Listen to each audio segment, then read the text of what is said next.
Hello, hello, hello! Welcome to the Persona 3 post-game stream. I'm excited. I'm excited to be here. And I'm excited to say that we have a special guest with us today. It's actually, he's not, So I don't have that on the thing. Hold on. I gotta add the Discord audio thing here too. I forgot to do that. I came in a little too strong. Whoops. Whoopsie daisy. Audio input capture? No, where's the one that's the Discord thingy? Where's the one that's the Discord? No.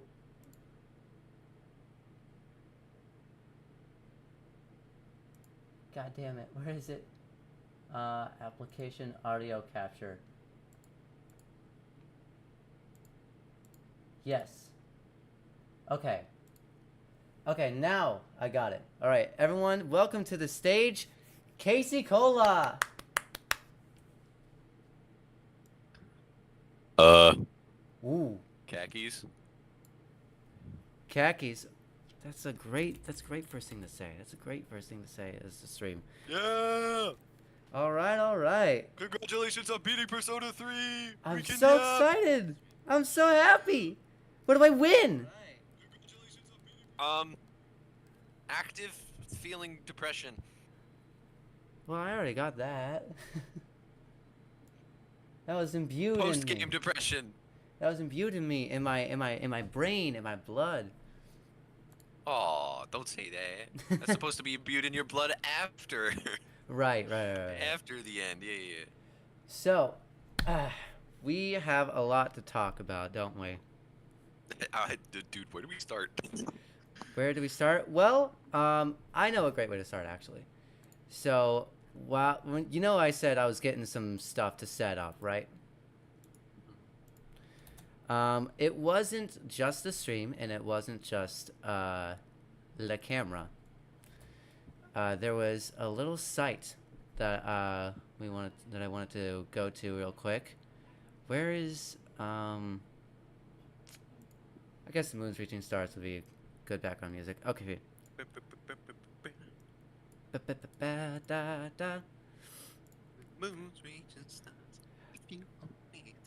All right. There's a little site that people like to go on, Casey. I don't know if you've heard of it. It's called tiermaker.com. And here... You're about to make a tier list? We are going to make a tier list for... Let's go! Specifically, every character in Persona 3 Reload, ranked from the best being peak Persona character, from the worst to being we could have gotten FemC, instead we got you. Holy. Okay, cool. Let's do it. Alright. Okay. So yeah, we're just gonna go through them all. There's also like the OG cast here, but I don't know anything about that one, so we'll just pretend that's not there. For sure. Alright, first up we got the man himself. We got the man that started this whole thing, that kicked off this whole journey to begin with, Mr. Suda Seidel, or as other people like to call him, Makoto Yuki. Yeah. You want to go first? Okay. Now the thing about Persona protagonists in my head is they're supposed to be a self-insertion. It's supposed to be obviously a protagonist silent, however you want to control them. So I never like putting them at the peak tier. But there's something about this protagonist. There's something about Makoto Yuki that seems like he has more of a personality than most protagonists that you're gonna play. Like you can see he has that sort of depressive stance on everything, and then in the end begins to genuinely care for his friends and all that. You can see a character development, and I like that about him. Yeah, depending on the dialogue options, I do understand that whole it starts off as really sad and depressing. It's he doesn't really care about anything. That's his whole catchphrase. And then I think it was when we confronted Takaya right before the fall, He was saying stuff like, "We haven't lost hope. You know, the fight's just getting started. It's not over yet." No, all this stuff that just stuff that accentuates just this feeling of hope. This like he's not going down easy. You know. I also really like Alex Lee's voice acting. Oh my god.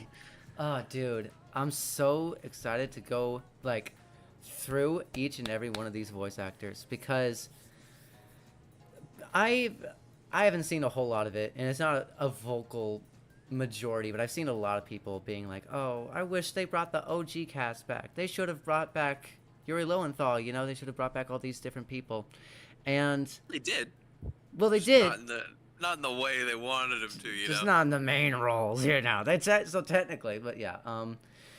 Yeah, I understand that mentality, but I cannot be happier that they got new voice actors to breathe some new life into these characters, and not to mention they put their A game in it. You know, they fucking kill it. Seriously, a hot take. A lot of people, a lot of people don't like Akihiko's new voice with Alejandro Saab. I genuinely think, like, I liked Akihiko miles better with a deeper voice. It felt a lot more realistic to his tone, a lot more fitting for the character. And similarly, I think I'd agree with that with Makoto Yuki, because Yuri Lowenthal haunts everywhere, in the best way possible. And just Alex Lee kind of gets that more sad atmosphere instead of that. How would I describe Yuri Lowenthal's original voice acting? He's definitely got a bit more of a pep in his step in, like, Portable. And he's more groggy and kind of like comforted, but also like low tone in Reload, and I think Yuki deserved that. And Alex Lee fucking mwah. Man, I love my favorite character voiced by Alex Lee and my other favorite character voiced by Alex Lee. But yeah. We're so real.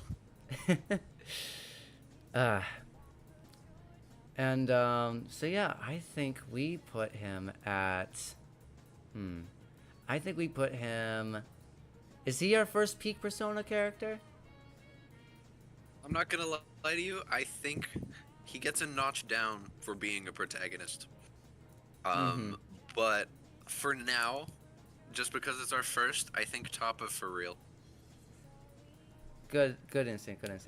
Also, I just want to say, like, my initial thoughts of this guy, because I had very little idea as to what this dude was all about and stuff, and how his, like, because I was spoiled on the fact that in the end he was gonna, but I was coping in my mind. I was like, you know, maybe it's a new game. You know, if they remade it, maybe they'll do something different. Maybe they'll pull like a Royal and change the story, change the ending completely.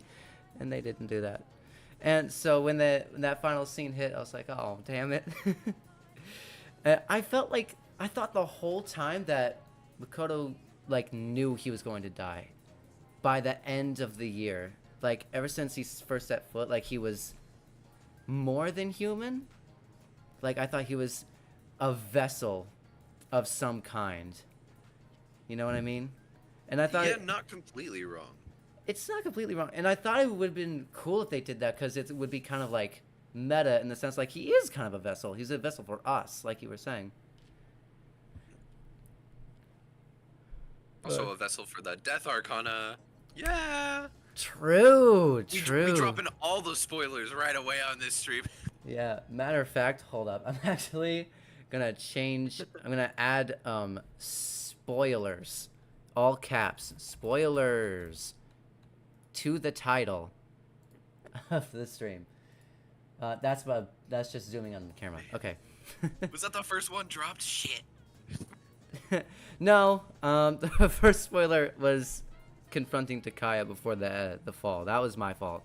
That was my bad. Not B. Anyways, next up, we got Yukari Takeba. The first character that I romanced in this game. Okay. Good choice.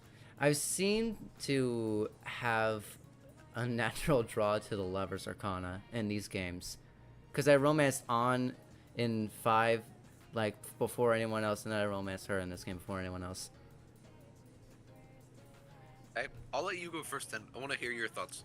Okay, so we've talked a little bit about it. Like, I've given you some updates as I play through the game, and you've probably noticed that one of the highlights I've had is how invested I was with Yukari's character, with her whole arc about her development and her growing as a person. Because first she's, I don't know if maybe is standoffish like the right word. Like, she doesn't want to open up to anyone. She's kind of she doesn't get along with anyone very well, and she acts out on her emotions. A little bit, yeah. Standoffish is a good enough word. Yeah, she's a little reclusive, and that's because that is by choice, because she feels like she can't be dependent on anyone else because they might die one day. You know, like her good old dad Yuri Lowenthal did. But Godspeed. Rest in peace, Yuri Lowenthal. You were the best Spider-Man in a video game, besides Josh Keaton. But yeah, I was really invested with it, and I like I've heard so much. I've heard a lot of people say, like, oh, Yukari, she gets so much flack in these games. She did nothing wrong. And the more I look at it, I think it's like people being kind of overreactionary. Or just like, because like I said before, she kind of acts out on her emotions. She doesn't think about it beforehand, like what this could mean, or if she really means it in the first place. It's just like she needs to let these feelings out.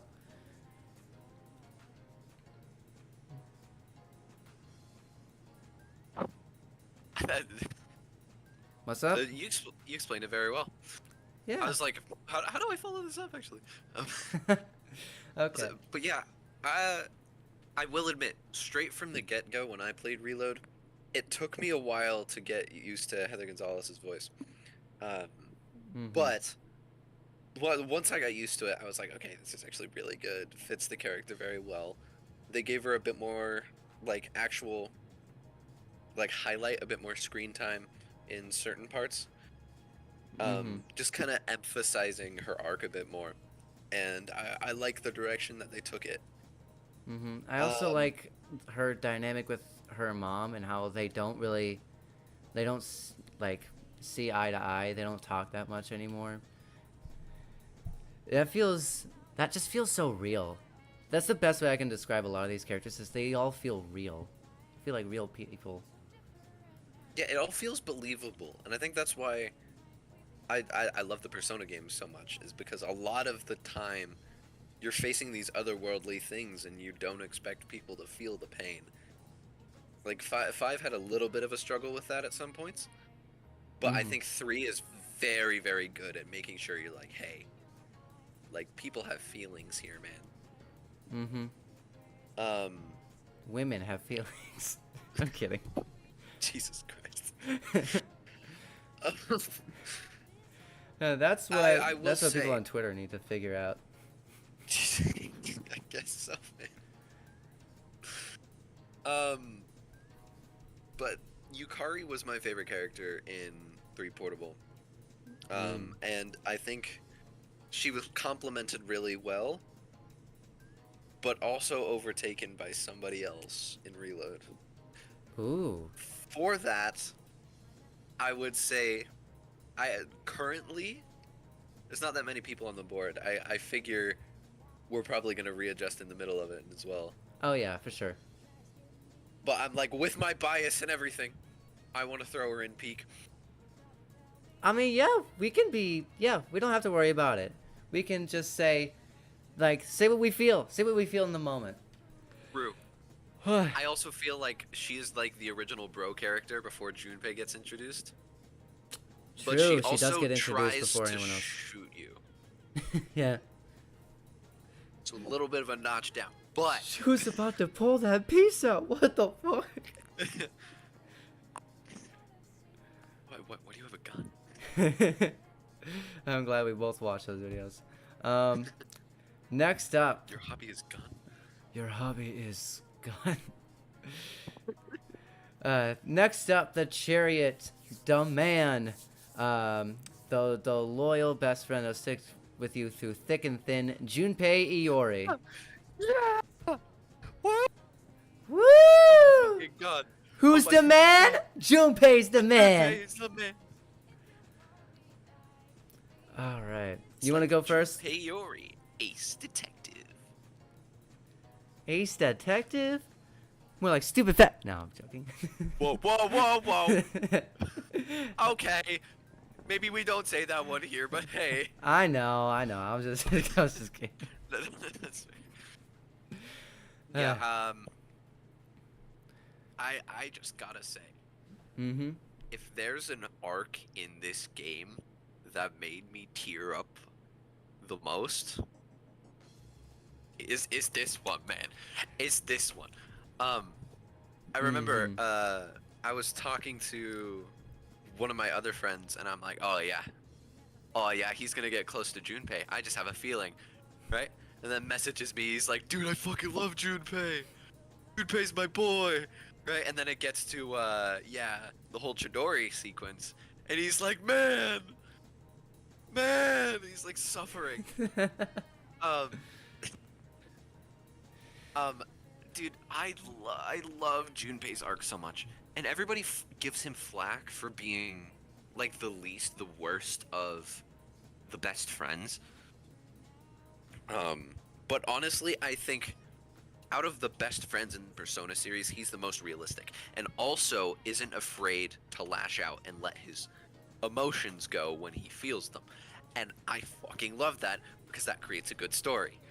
Yeah, that creates great tension between characters, and the fact that they are still friends even by the end of it, when they come to this understanding, they empathize with them. That, again, great reason it's a great storytelling method, and it's a great way to make these characters feel real. Right? I think the way I described it before was a boy who's lost trying to find who he is while trying to find love at the same time and then losing her. It's so good, dude. It's Junpei, I think, is honestly the easiest S tier in the damn world for me. All right. Also, hot take. A lot of people hate his moveset. The insane amount of crit damage you can do. That's and the what insane I'm amount saying. of crits you can let out playing as Junpei is some of the most fun I think I've had in Persona. That's what I'm saying. Dude is like a literal fat crit god. minute. I was so hyped. When I'm on Nyx my first run through, and I'm like, oh, okay, like this is a boss. The crit chance is like super low, and then I see Junpei just like flash his thing, hit a crit. I'm like, what the fuck? The chances of hitting a crit on the final boss in any video game is like Astronomical. almost zero. And bro comes out and still does it. And also his theurgies are peak. Everything's peak. And oh yeah, he's probably got like the best theurgy out of anyone.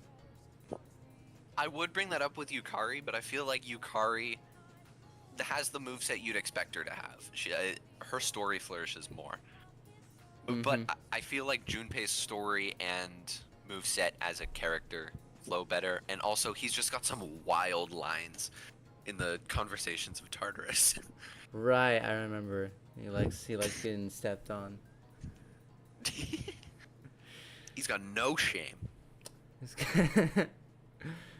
Sometimes he should. Maybe he should. Maybe, but also funny. It is funny, yeah. And I gotta say, Zeno Robinson, I fucking love him as Junpei. Oh my just God. exudes his personality so much. I think he just is Junpei in real life.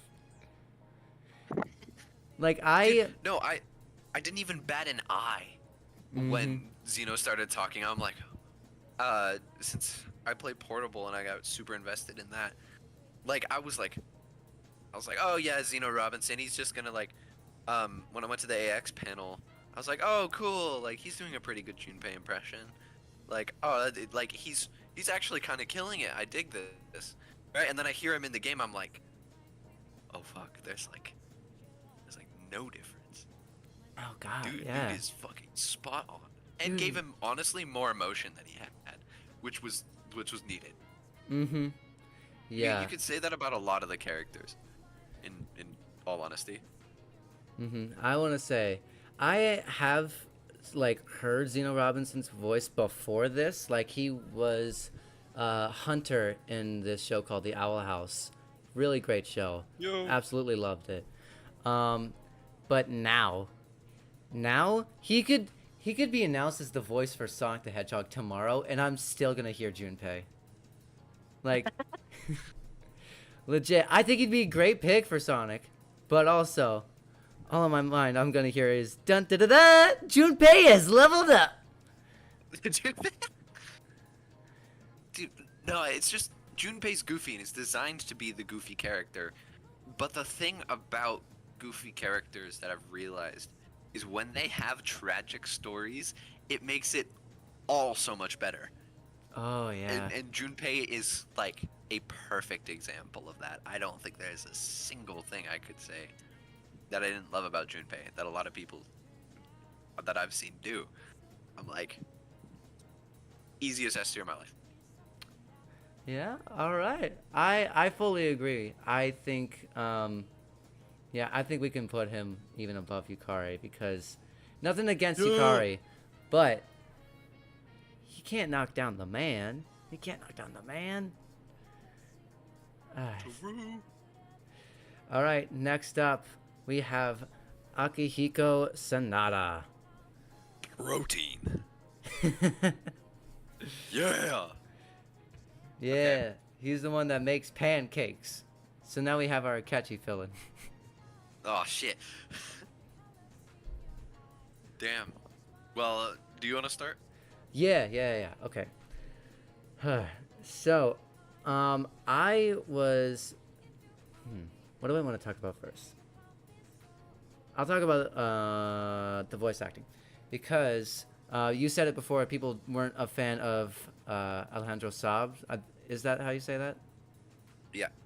Okay, people weren't a fan of Alejandro Saab's voice acting before, but,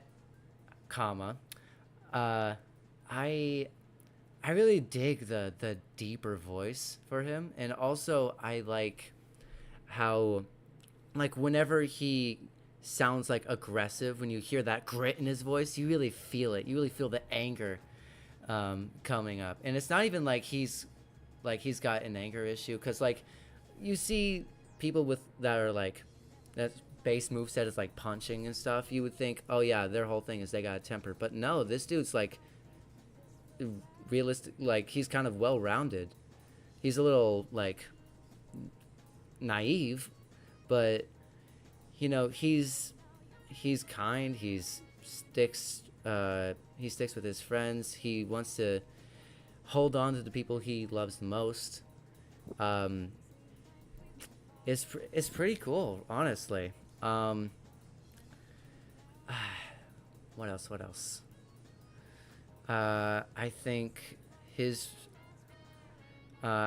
performance when he's crying at Shinji's little memorial is amazing. It's so nice, and hearing I saw that live stream that he had, and I saw that one little clip, and he was talking about how he was channeling the loss he had when Billy Kometz passed away, and I felt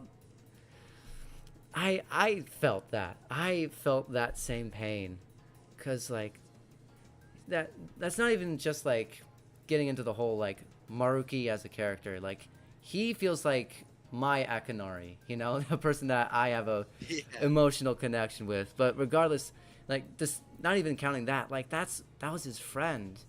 That was someone that he cared for a lot, and just seeing how much, just like hearing how much that he put into it was, it's so amazing. It's so amazing. Dude, fucking Akihiko, man. Mm-hmm. I'm gonna keep it like a buck with you. Mm-hmm. I hated his ass in Portable. I just he seemed like such the like implement like, oh yeah, we need a character to be like tough and then a character to cry, and I'm like, okay, cool. Right? But the thing is, in Portable, you only got so much time with him because he wasn't like a confidant or anything. He wasn't? Versus nope. Oh. Versus in Reload, with both the like hangouts that you can do and his what were they called again? Episode links? Yes, his link episodes. Right. Right? Yeah, that's what it is. He just felt so much more like characterized. He felt like his like passion had a lot more justification to it. And then also Alejandro Saab's voice acting is just like purely, I think, like perfect for the character. Everything's just like I was rooting for Akihiko a lot more here, even though I knew exactly what was gonna happen. I was like cheering him on the whole time. Loved him all the way through. And I think there's a really funny trend of like, oh yeah, no, this guy's S tier, because if my Discord profile picture says anything right now,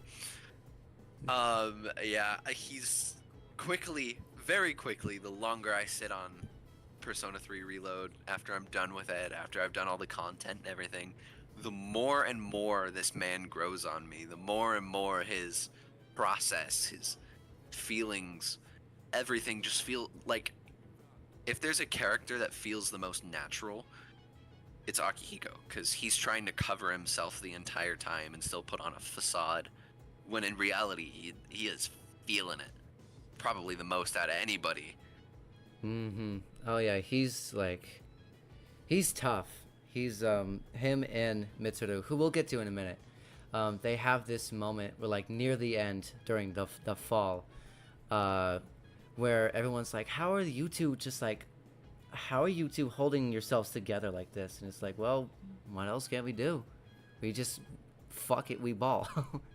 They worded it better than I did, but you know. No, I love the mentality they had with that as well. Mm-hmm. The one thing about Akihiko though, Mm-hmm. I dropped his moveset so fast.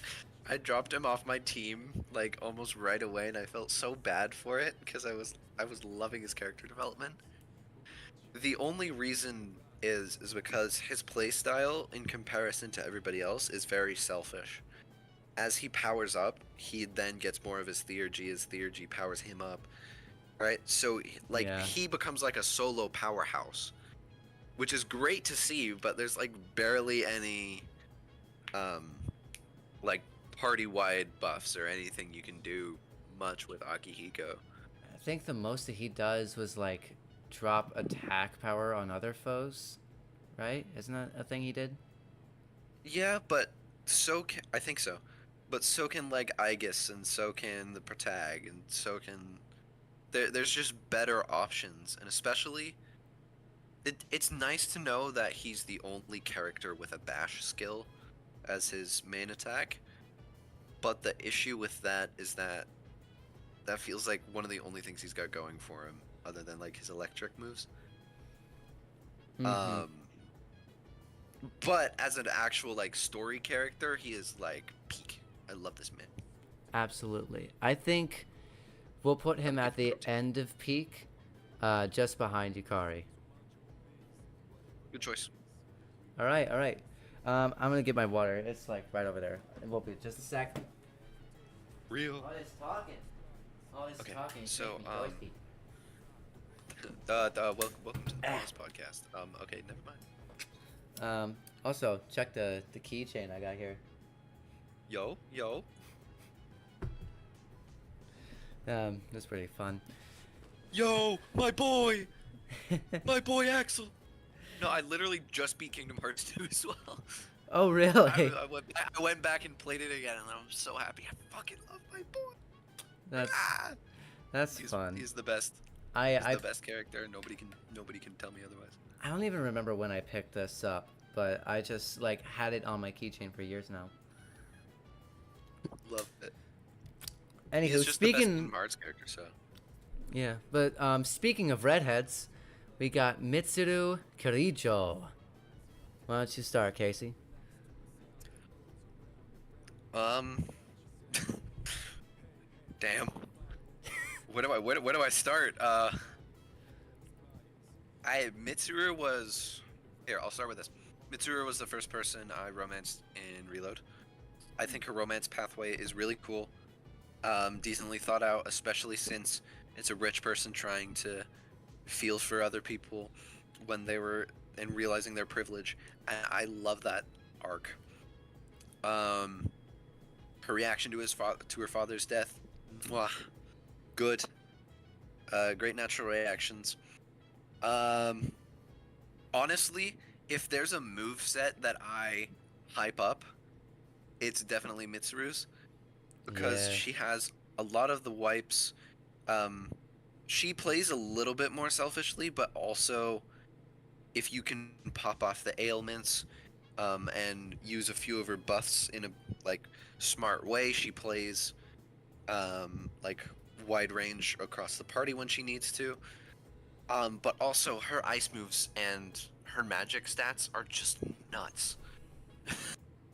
But getting back to her character development, I think something that was missing in Portable and the original and Fess was the emphasis on how much Shinji meant to her at some points, right? Like, it was a trio, and then this time through Shinji's Link episodes, you get a lot more of Mitsuru feeling for her friend. You get a lot more of, especially when you go back into Shinji's room. Yeah, that and shit you find a tore letter. me to shreds. That tore me. And then the flashback sequence with the little art of them stuck on floor 1. It was so good. There's something about Mitsuru, and Allegra Clark smashed it with voice acting. I don't think there was ever a question about that. Oh yeah, she was the choice. I love the little inflections that she has in her voice, because a lot of her voice acting is a lot more subtle, but when you catch it, you get a lot more sense of what she's feeling in the moment. And really, I think the highlight for me was her social link and her realizing how prepared and dedicated she has to be for the company, because when you think about it, she everyone in this game has gone through a lot, but she has had the choice of putting herself through all of this, and it was for a specific reason. It was to protect her father. But now that she can't do that anymore, it's well, now what? It's really, I like how sometimes she feels the need to just drive away and just has these fantasies of running away from everything, just riding off on her motorcycle. That's, again, that feels very real. Feels very realistic to a character like this. Yeah, seriously. Again, there was so much about Reload that did everything in so many ways for all the characters that needed it. Also, the tea time segments. Oh yeah, those were fun. I don't know why. Those were probably my favorite, social episodes among the Seas Party members. Just because it's, honest. It's yeah, I just like making tea, man. I will say Mitsuru is si magnifique. Absolutely. I'm kind of torn because it's like these two are pretty even. I don't know if she should go above Akihiko or behind. It's hard to differentiate. Yeah, I don't rightly know, to be honest with you. I feel like there's certain points of Mitsuru's storyline that overshadow Akihiko's, and then there's certain parts of Akihiko's that overshadow Mitsuru's. But I think more often than not, due to just how crucial she is to the story, I think I'd have to go with Mitsuru for plot development reasons. I get that, but I also think the jokes that they have with Mitsuru might be just a little funnier. Might be a little funnier than Akihiko. I also love how everything goes over her head. It's great. Yeah, when she's not in her element, when she's not like, when she's just like going to fucking McDonald's or something, or WickDonald's, as they do in an anime. She's like, where's the knife and fork? It's like, honey, you don't eat burgers with knife and fork. You don't do that. For real. You know what I just realized? If we did this on the 26th, like we said we did, we would have done it on Fuka Friday. Stop the stream. Oh well. Lemons. Yeah, Fuka. I feel so terrible because I did not have time to finish her social link because I had a goal, right? I was gonna rank up Chihiro. I was gonna rank up I was gonna rank up Chihiro, Fuka, and Aigus all before the last in-game day of the game. And I was told by someone in my chat that the final boss is technically the last playable day where you could like do anything, and that crushed me because I was like, God, no. So I not only am not able to max out Aigus, but Fuka was at rank like 7 or 8. Like she was so close. Dude, this game with social links, especially off the rip, first playthrough, it's grueling. It is not nice. It is a problem. And I didn't even use the dating site notes things until like that stream where I was like, okay, we need to speedrun this. And even then that didn't work. But anyways, the stuff that I have gleaned from Fuka, I feel so bad for her. She puts herself down so much, and for no reason really, other than, I mean, I guess it's because like that's just kind of that's what she's used to. It's just she's used to other people putting her down or belittling her. So I guess she just kind of adopted that herself, which is really sad because she doesn't even realize all the strengths that she has until way later. What else? Her navigator abilities are really good, if not really finicky sometimes, because sometimes I'm like, Fuka! Sometimes I'm like, Fuka, I need to charge up my attacks. Please give me charge. And she's like, I healed you all. We're all at we were at like 5 HP was lost, Fuka. We gotta get your priorities straight. Yeah, no. I was trying to figure out how the game does it, right? Is it RNG? Because it doesn't seem like it's RNG. It does and not. Then sometimes it does, and then sometimes it doesn't. So there was one point where I got every single one of my people down to like one SP, 1 HP, right? And I'm like, okay, cool. So if I rip Fuka here, she's gonna give me a full heal. And then powers me up. I'm like, this is literally useless right now. And then I did it again after she leveled up, and then it worked. And then I did it again just to double check, and then it didn't. Now, I was so confused on how some of her abilities and her theurgies work. But I will admit, if there's a single character that improved the most from the originals to Reload, it is by far Fuka.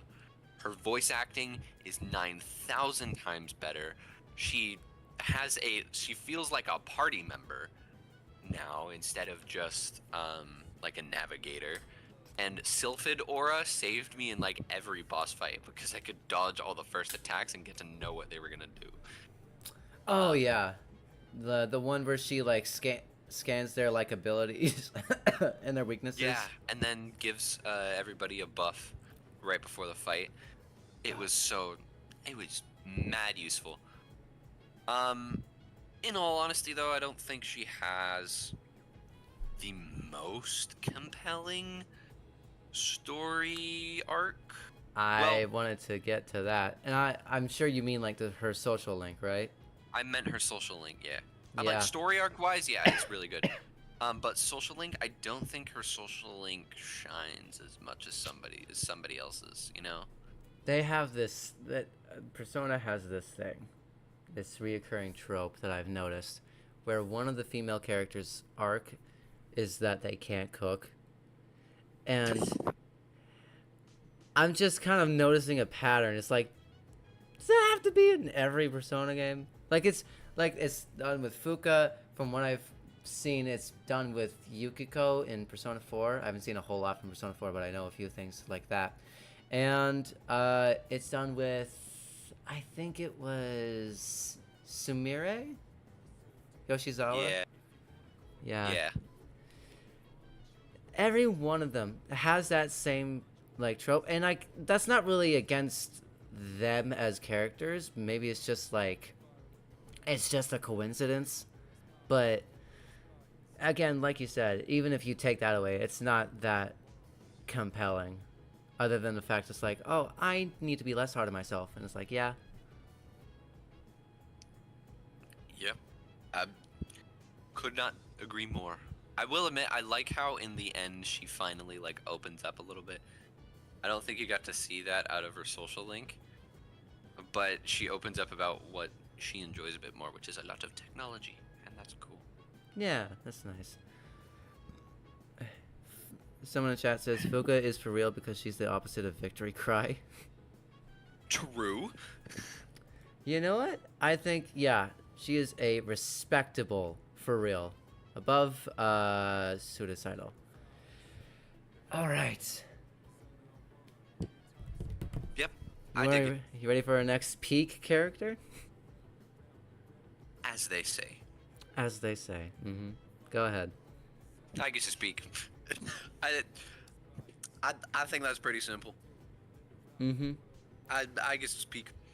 Designed to be peak is peak. Truly. Mm-hmm. You know, even though I didn't get to finish her social link, I still connected with her so much, and I love her progression, even through subtle things like the way that she talks becomes more normal and less robotic, and not just like her actual dialogue, but like her way of speaking. She's like the voice actress. She acts a lot more with her emotions, which is really cool. I really like that attention to detail. She was in. You can tell some of the subtle stuff with it as well. Mm-hmm. Yeah, she was in my endgame party, and she was pretty damn good. It was Makoto, Yukari, Junpei, and then it was Aigis. Aigis was always the one to round it up. Which, the funny thing, there's like one of the monad doors at the last layer of Tartarus. Their one weakness is weakness to Pierce. Every single one of my party members had Pierce. So when it came Love to to see it.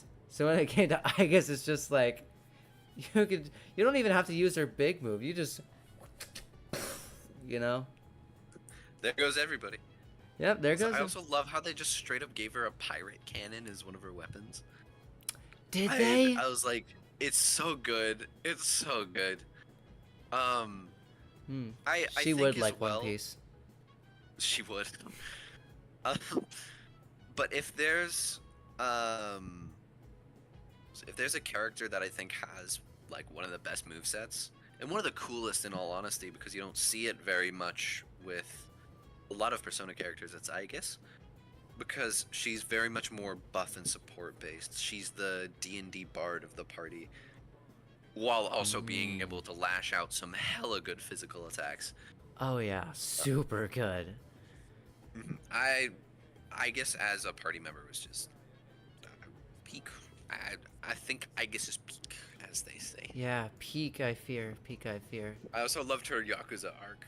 It was so good. Yeah, she was like, I'm going to get a golden dragon tattoo, and I'm like, all right, man. I really wish that was a cosmetic.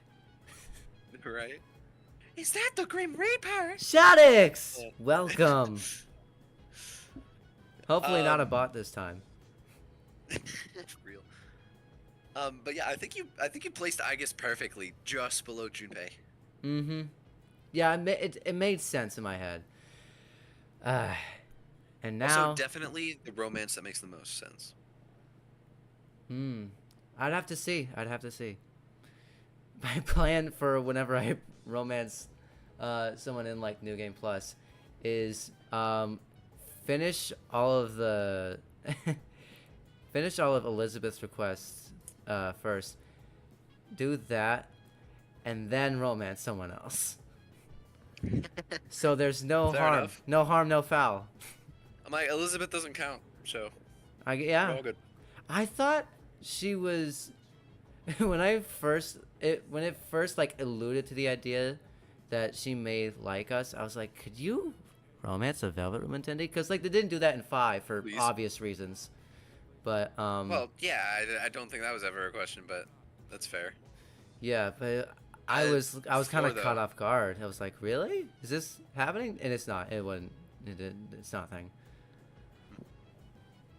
Like technically is a thing, but it's all up to interpretation. Yeah. But I think we gotta move on to the good boy. Yeah, we gotta move on to the good boy. Yeah. The one that's even more loyal to Junpei, and that's only because he is a dog. It is our True. boy Koromaru. Now, Koromaru is pretty simple. Honestly, there's not a lot we need to know about him. He's just a dog. He's just a badass dog. Like He's just a badass dog who's at the shrine for a while, and something that he doesn't have that dog in him. He is the dog. he is the dog in him. And his persona is a dog, so you could say like, inside He me are does 2 got wolves. that dog in him. Inside me are 2 wolves. one of them is all literally. light and fluffy. The other one's like uses dark magic and stuff. Damn, his magic starts at 60? Oh damn, I didn't know that. I was about to bring up how nutty his moveset is in Reload as in comparison to everything else. I barely used Koromaru in Portal, but in Reload he is like broken if you can use him right.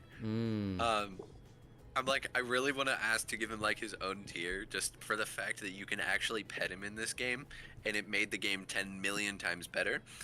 Hold up. Call this You Can Pet the Dog.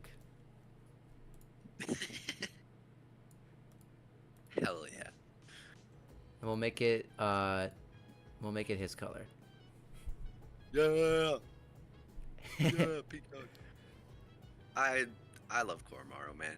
He's so good. He's just there.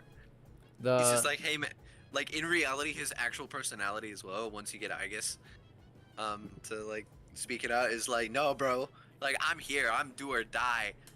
Like I'm here for you, brother. Like I got something I gotta do. I'm gonna avenge my old owner, bro. And he does that.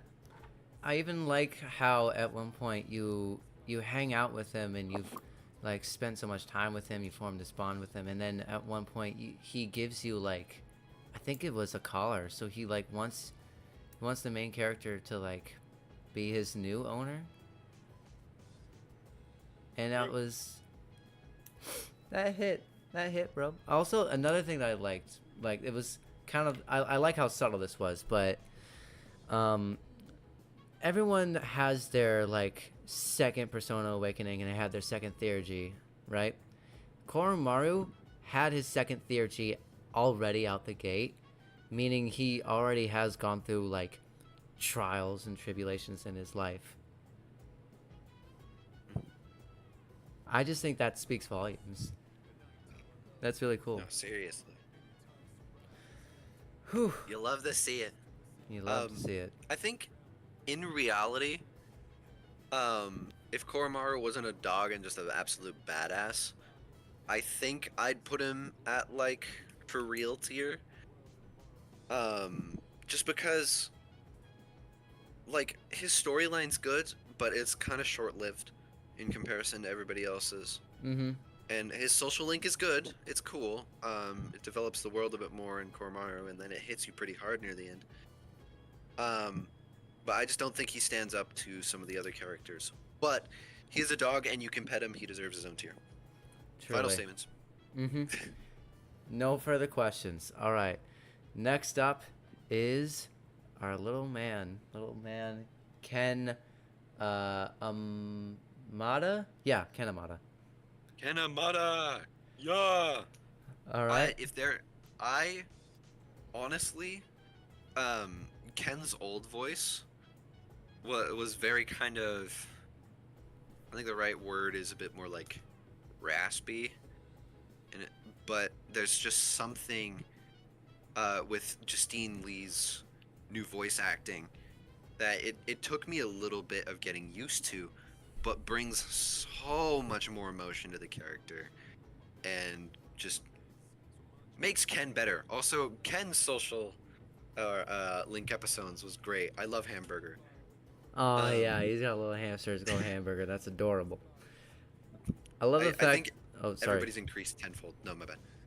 But, like, every character's increased tenfold. Mm-hmm. What do I like about Ken? I love that, like you said, the voice acting is great. When he gets emotional, you hear it in his voice. It's so, like, palpable. Even if it's, I don't know, I guess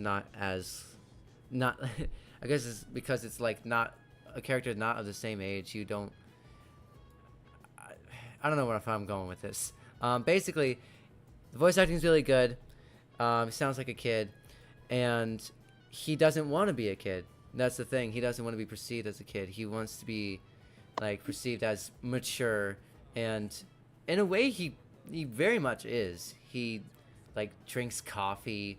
He talks in a very, like, I don't know if eloquent way is, like, the right manner. But he sounds kind of wise whenever he, like, tries to put up that facade. And then when it slips through the cracks, when he's talking about, like, Neo Featherman, I think it's called, and Yeah. and like other stuff that whatever kids like these days, it's really nice. It's really cute, and it's really nice to see him, like, finally come to terms with it in the end. Be like, yeah, I'm a kid. I'll grow into it eventually. I don't have to rush it, you know?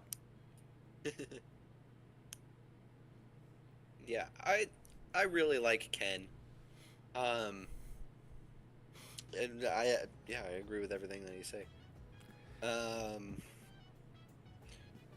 His moveset is honestly one of the better well-rounded ones as well. You can slot him in really any type of party member that you want, and he'll do the role pretty well. He's very well-rounded, but I feel like that's his downfall as well, because he doesn't have too much of a specialty.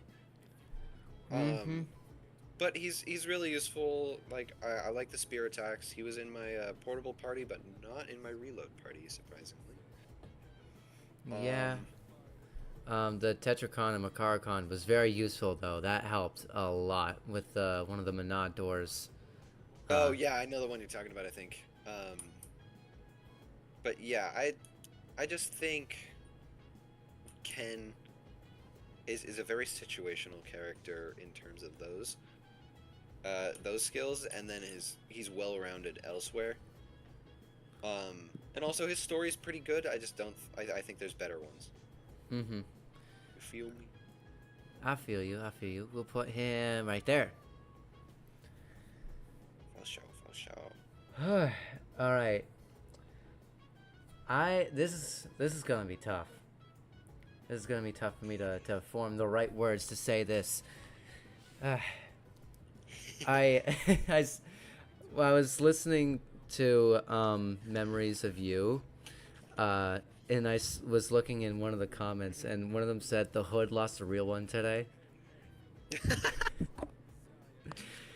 Damn. And I'm like, yeah, that's what I feel about it.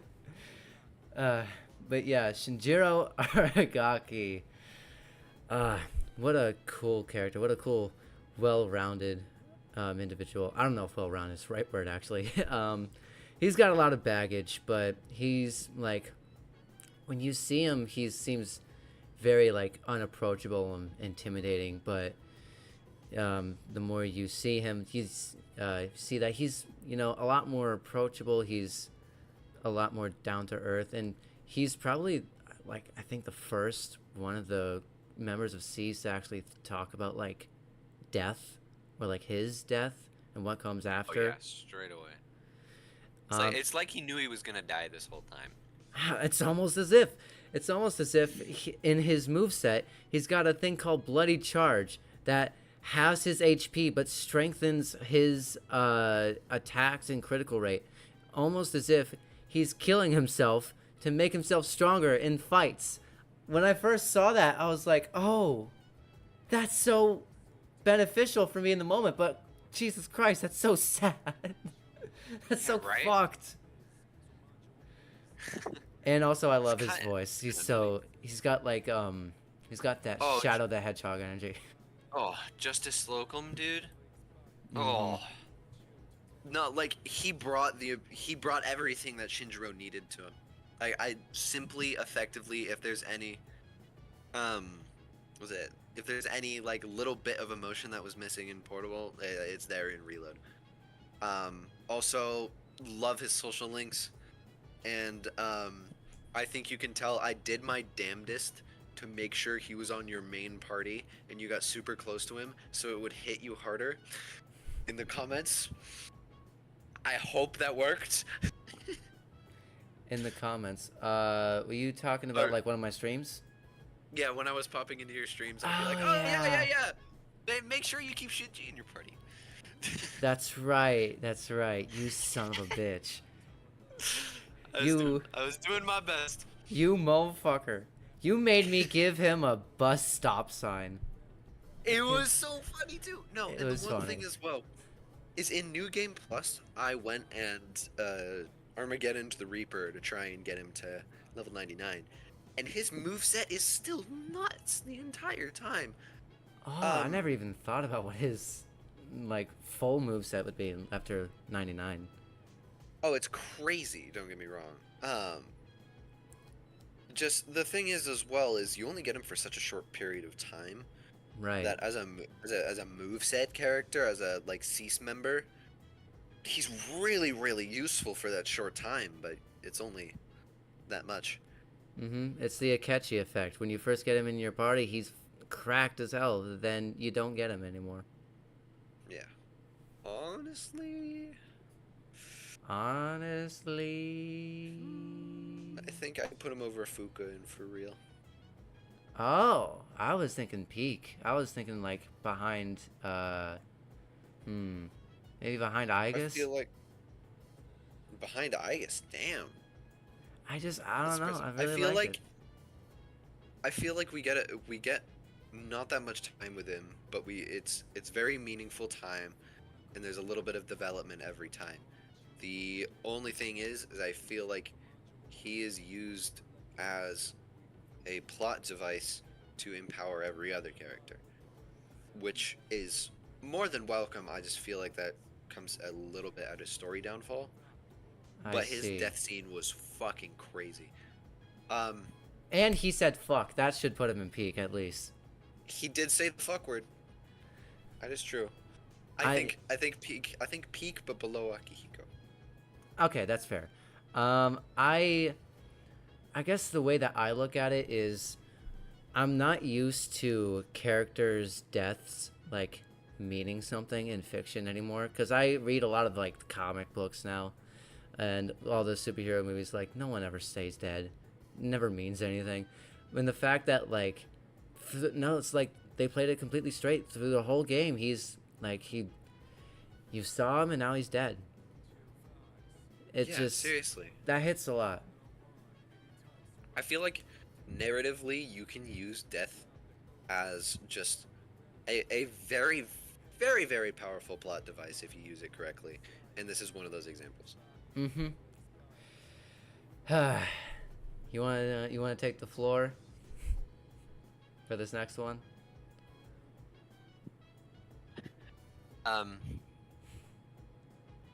Just make sure to eat your veggies, please. Get that bitch out of here! Get his ass! Boo! Boo! Boo! This bitch ass motherfucker. We'll put him here for now, and then we'll talk about it later. I just want to say, first and foremost, I'm so glad that this guy's plot twist was not spoiled for me, because everyone was talking about like when I would see people reacting to the trailers when Akutsuki would show up, everyone was like, "Oh man, fuck Akutsuki, I hate this man," and I was like, "Oh, that's interesting. Does he like betray the team at one point?" And then the first time I see him, he cracks these fucking jokes. He cracks these fucking jokes. These shitty ass puns. I was like, "Oh, do y'all just hate him because he's annoying?"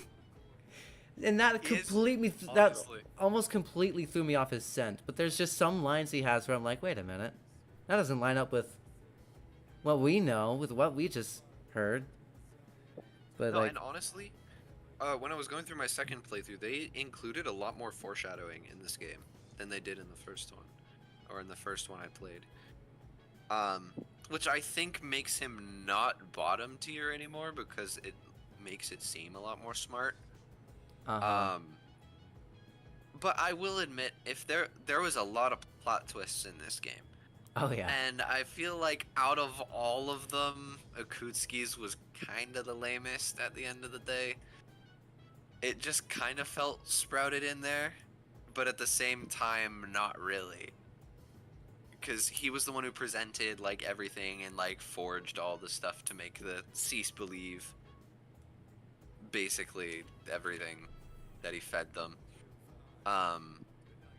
But yeah, I don't know. There's just something about Akutsuki's character that's just I didn't like as much, you know? Mm-hmm. I didn't fancy him as much as I did some of the other characters. You know what I thought? He felt like he was a scientist to be a scientist. You know what I thought? I thought that at one point this dude and this dude would overlap at some point. Is that just me? Okay, so the stream's not loading, but you're talking about Takaya, right? Yeah. Dude, holy shit, that was the first thing I thought of when I saw Takaya. I'm like, that's Akutsuki. I was like, there's no way that's not Akutsuki. There's no way And those it two are wasn't. not affiliated in some point, and all it amounted to is like, yeah, we took some of his notes. Like, what? He's not exactly a part of Strega, but he's also not exactly not a part of Strega, you know? It's just like by association. Not even by association. It's just like they managed to pick up some notes from him. Did he give it to him, or did they just find them? I do not know. They really didn't clarify it, which is Akutsuki's downfall as well. And also his normal character is like not really that useful after being like, oh, this is the dorms. This is everything you have access to. I was a scientist at one point. Oh, here's the video. I feel like he's just there to push the plot along. Yeah, that's why he doesn't show up at the dorm a whole lot. Yeah. But I think Ait is a decent tier because he was a bit better in Reload. I will admit there was a lot more layering done to him. Mm-hmm. All right, I think I know we said we'll talk about it later, but honestly, I think this is a good spot for him. Yep. All right. Now, Chidori. Hold on, I'm gonna need to change the music for this one. I need to change the music to something a little more, melancholy, or just something more chill. No, something more melancholy. I get you. Where? Melancholy is the right word. Where is it? There it is.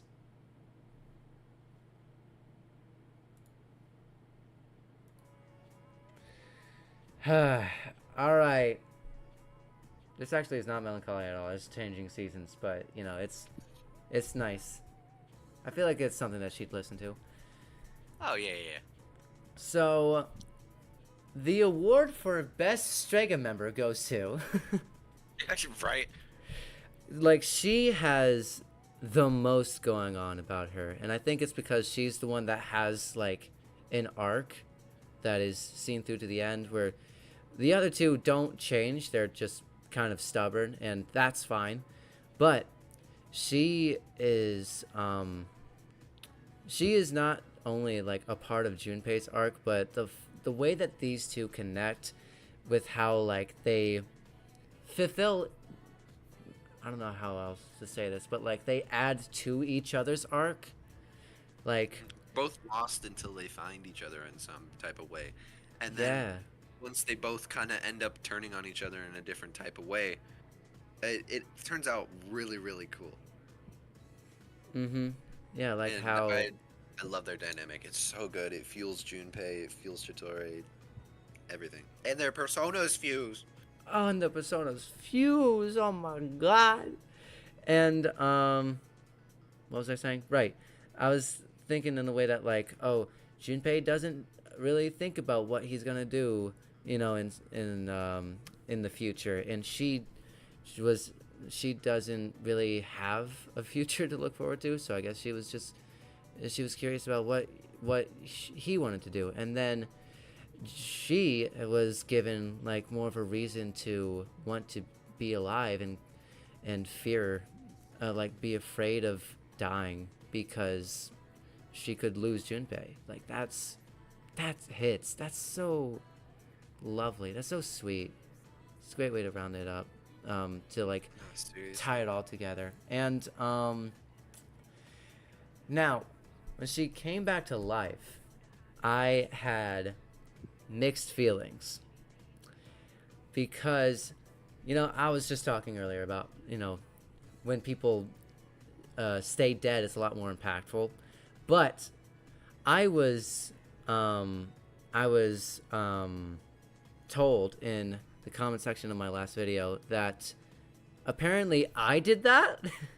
So I bought like flowers for Junpei to give to her, and she would use her persona ability to just give those flowers life, and that in turn, when she was like laid down with those flowers, that in turn gave her life back. And do you not know this? No. So yeah, she was like they say in the, oh whoops, I forgot to loop the music. One sec. We don't want to be listening to Basement. But yeah, they were saying that's different. They were saying that like the flowers that Junpei would leave at the hospital, she would use her powers to like give extra life to. And the doctor says that like when she passed, he put all of the flowers onto like her chest, and that's the moment when she transmogrified, in his own words. So the fact that I actually had a hand in actually bringing her back to life, that's actually really cool. I think that's, like, I really like that a lot. I'm looking this up. I know her actually.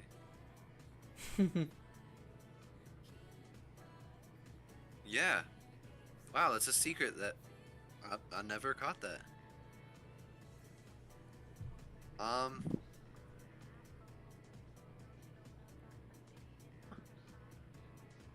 So yeah, I think kind of. I always thought she just died, in all honesty with you. Mhm. I think whether or not she's alive again right now is out of the question. The main storyline of Chidori is amazing. I think her as a foil to Strega, and then as like the kind of half traitor, half helper. I think that's amazing. I think honestly she was kind of like the Mario Key of the villains to me in this game. Ooh. She was like the one that doesn't really want to hurt them, but feels like she has to in some sort of way. And I just really like Chidori, man. Yeah. I think specifically because of also her voice actor is awesome. She's cool. Oh yeah, for sure. I think just because of some of the stuff with Chidori and some of the like differences between Strega versus like some of her hospital scenes, I think she's Toppa for real, in all honesty. Mhm.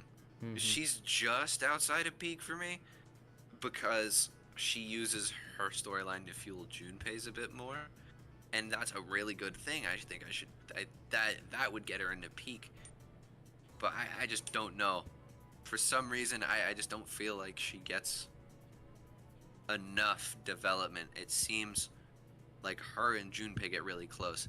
Junpei's the only person she can talk to while she's depressed, and then it just kind of hops to like, I love you, Junpei, from like her and Junpei kind of arguing. I feel like there's a bit too much of a jump there at some points, but Yeah, I I understand that. digress. Her story development is just amazing. It deserves her, at least for real. Yeah, I was going to put her at the end of peak Persona, but you know what? This is a perfect middle ground. Whew. All right, Jin, the little dweeb with the dweeb. worst looking shades I've ever seen in my life. Okay, I had a little rant about Jin. Hit me with it. He's just Jin. He just is. You know, like in Portable, Jin was always just kind of there. Uh-huh. He was just like there to be another member of Strega. In Reload, he's better than that. He's got a bit more character development. And he's more of like Takaya's conscience at some points. And I loved that they developed that in a way that felt natural and didn't ruin the story or anything with the extra Strega scenes. But then again, like, there's just some stuff that goes unanswered about Jin, and he just doesn't get enough screen time. I feel like we're eventually gonna fill out Based, I believe, but I feel like he's like bottom of Based. He's just above Ait, because I think he has a bit more of a character now, and it's not one that personally I really hate, but he just doesn't have much going for him other than a foil or like a reminder to Takaya that there's somebody else on his side. He also has the worst drip in the damn game. Like, what the hell is bro wearing? Oh my god, tell me about it, dude. He's holding a suitcase and he's tossing a grenade in his hands. What's the suitcase for, motherfucker? You're gonna what's you're in gonna the bash someone over the suitcase? head? You're gonna bash someone over the head with it as a melee weapon? Yeah. No. I'm like, I What's feel like that? he should be the only one in based right now, but like will eventually be like the bottom of based, Mm-hmm. if not like high height. What's that fucking green tracksuit you're wearing? This ain't Persona 6. Get out of here. That's Ah. real. Alright, Takaya. I think I'll let you start with Takaya. Mm-hmm. So this rat bastard is the textbook definition of stubborn. This guy refuses, absolutely refuses to see anyone else's point of view, to have any sort of reasoning. He is stuck in this mentality that nothing matters and the world should be wiped clean and started anew.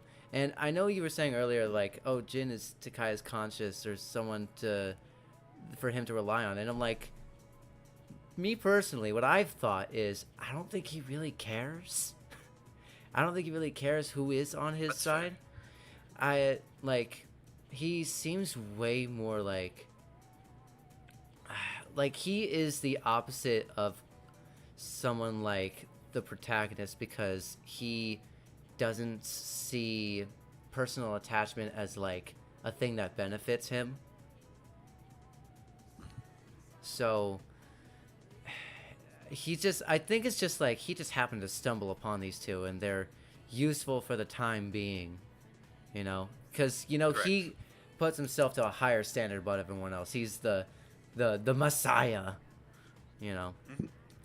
Which I think is a really good contrast to what Jin was in that sense, because it's his conscience, but you don't always have to listen. Mm-hmm. And I like what you say about him. He's very selfish. He's very, like, you're right, he's very ride or die. And the game kind of teases you with a bit of, like, oh yeah, look, like, here's a little thing of, or here's a little flavor of, he's gonna try and hear you out. He's gonna try, and he just doesn't. And he tries to convince you and just changes his, changes his complete view, you know. And I really like that. Also, dude just got no hesitation. Mm-hmm. He's just like, oh, you disagree with me? All right, Glock. Or no, my bad, revolver. For Takaya's neutral special, he wields a gun. Seriously. Motherfuckers, this isn't Persona 5.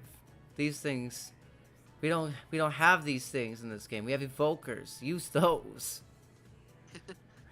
No, that's something else I loved about Strega's development, though, is the experimental evokers that they find in the shadows, and especially that one shadow on the bridge. Oh, I don't know why. They made it so much more apparent in this game that the members of Strega were the first experimental Persona users, and that made Strega as a whole just so much better. Mm-hmm. That was never said, or it was maybe hinted at, but it was never outright said in Portable when I played it. I think yeah, peak.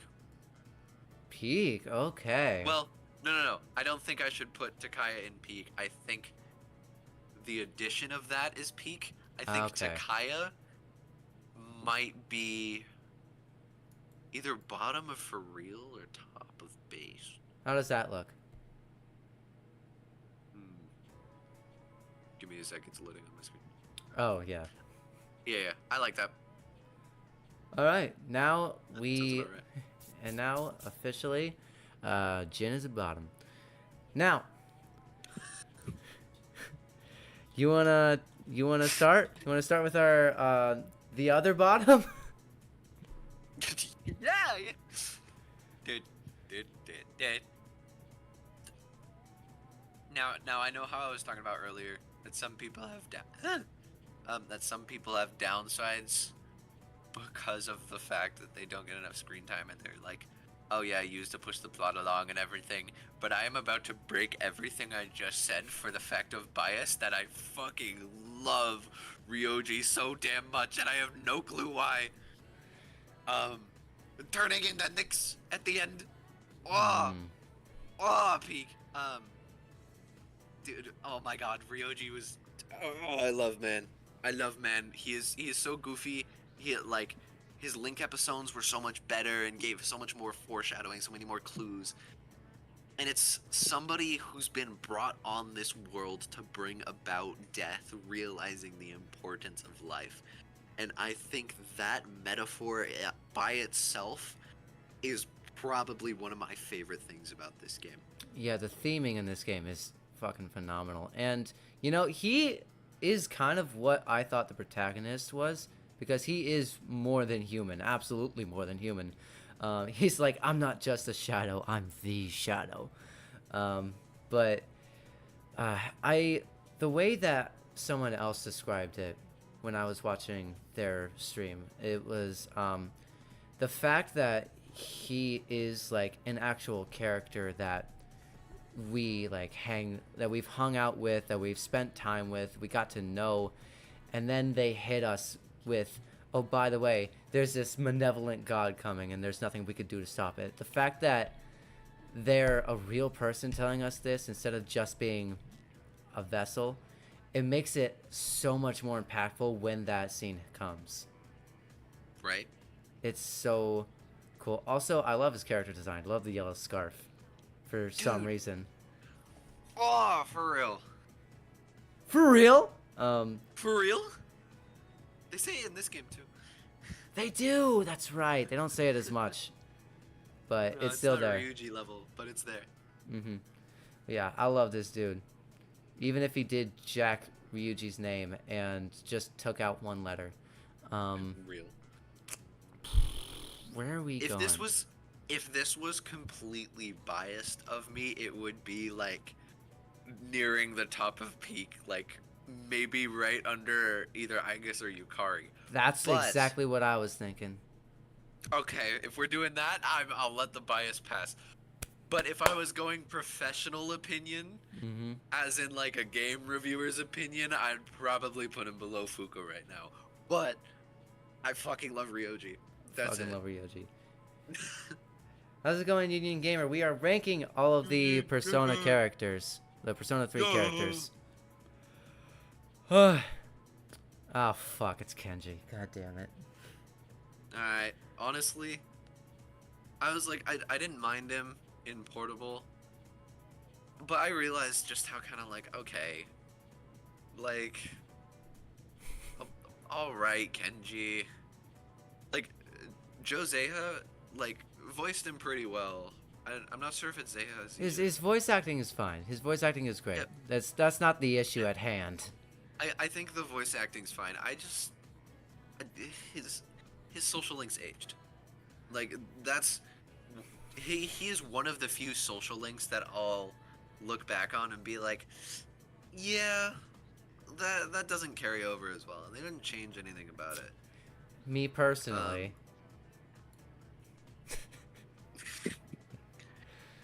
In all honesty, I'm there with you, brother. So this was another character. This was another character where I was thrown for a loop because people were like, "Oh no, not this dude, not this dude, not Kenji." I'm like, "What is he, an asshole?" And then I got to talk with him for the first time. I was like, "No, he seems fine." And then it turned so fast. Oh my gosh. And I didn't even finish this thing. I watched someone else do it. And I do like how it ends because it doesn't treat his plan as like, it doesn't paint him as someone who's like good. You know, it does paint him as kind of a loser that like is seeking something that he has no chance or no stakes in. Which I am glad. I'm glad they don't encourage that, you know? Yeah, I feel like it's, especially like he has like all this big hope for it and then just like it falls apart, which is exactly I think how his social link should have gone. It was also really, really predictable kind of what was gonna happen. Yep. Because I feel like it was him misinterpreting everything and not really growing as a character in the end. Mm-hmm. And missed opportunity to change it or make it better, but hey, man. Mm-hmm. I'm glad they took this route with a character like that, and how, you know, hey, maybe we shouldn't let the minor date a teacher unless you do that yourself for some reason. Persona 5. Persona 5 and this game, we can't outrule it just Technically. because. True. Anyways, Odagiri. Fucking. I don't know. I got nothing. I got nothing for them. I didn't finish his social link. Oh, damn. I'm not gonna lie, I have a soft spot for Odagiri. I don't know why. He's not the best confidant, but he goes through character development, and also it's like, it's believable because it's like how somebody like that would react to you in high school. You know, it feels like somebody who's on a power trip going, hey, like, I'm sorry I was on a power trip, right? And still having like his confidence to him to be able to stand up and say like, oh yeah, like I'm going to find this thing because I'm stuck on this, like I'm determined to. And he keeps that determination, but then it's just kind of like at the end of the day, he's like, you know what? Maybe it wasn't worth it all for just a cigarette. And I don't know why. I like it. It's a simple, effective story that doesn't really overstep its boundary, but it doesn't do anything like overly flattering, you know? It doesn't do anything to push him, I think, past like lowest based or like 8. I'm thinking we put him at least in like top of I, because I yeah, like I said, I don't really have anything for it. It just seems like you said, it's He's a just guy hype. on a power trip, and yeah, I do like how it does seem like he comes around at the end. He's like, maybe this wasn't worth it. Maybe I took it too far. And I mean, that's a nice way to look at it. It's a nice way to like end it, I guess. But anyways, I agree. next up we got Bunkichi and Mitsuko. We'll rank both of them at the same time because they're just, we can't really separate them, can we? Bunkichi's better anyway. Oh, tell me about it. He's just got more character development, period. Like, Mitsuko's just there to remind him that he's got it, like, Alzheimer's. Mm-hmm. Or, yeah, but I like Bunkichi better. Bunkichi, our son collapsed. I know. Who? Their story's sweet. I feel like they deserve at least based. Mm-hmm. Because also based as fuck for just giving the main protagonist anything once they visit. He's like, oh, by the way, like, here's some medicine I had, you know? Yeah, or, there's like, some candy. It's like they do yeah, seem like percentager's nice. they do act like grandparents of sorts whenever you like visit them. That's why whenever I didn't have anything else to do, I would visit them, because it's like you know, they're so happy to see someone like me, and they don't have a lot of people to hang out with. It is just these two by themselves. I imagine not a lot of people go to the bookstore unless it's with us. So when we do show up, it is it's like a great feeling for them. It's like every time I show up, it's like, oh, he's here. Today's gonna be a great day. Like, Yeah. that's really Yeah, nice. you love that. I feel like, in all honesty, real. But you need to give me real. But I feel like I liked Takaya a little bit more than those two. Just because I feel like he was the villain that got the most spotlight, and he got the most cultist personality. In comparison. Mm-hmm. I See, see that. I'm inclined to put Takaya at the bottom of For Real, but for now, I feel like we should keep him at the top of Based. Gotcha. Ooh, now we got Kazushi Kaz! Miyamoto. I'm not gonna lie, there's a few characters in this game that I'm like, he's literally me at some point. And Kaz, it was literally me at some point, because I had a very similar experience when I broke my arm in wrestling. And I was just like, I fucking feel for you, man. But I feel like that's a very personal reason to understand that. Other than that, I feel like Kaz is based. Mm-hmm. He's a decent confidant with like a pretty good story and a little bit of like exposure and something to say at the end. But I feel like there's just not much else to him. He's there to be the track buddy, you know. So I did not like his social link purely for the fact that I couldn't get over how stubborn he was being the whole time. It's like, oh, I gotta do this. I gotta do this for my nephew, so he can go to surgery, get his leg fixed up. It's like, bro, you're not going to. Like, every time I was about to have an aneurysm, like, you cannot do this. Your leg will be gone forever. We'll have to cut it off.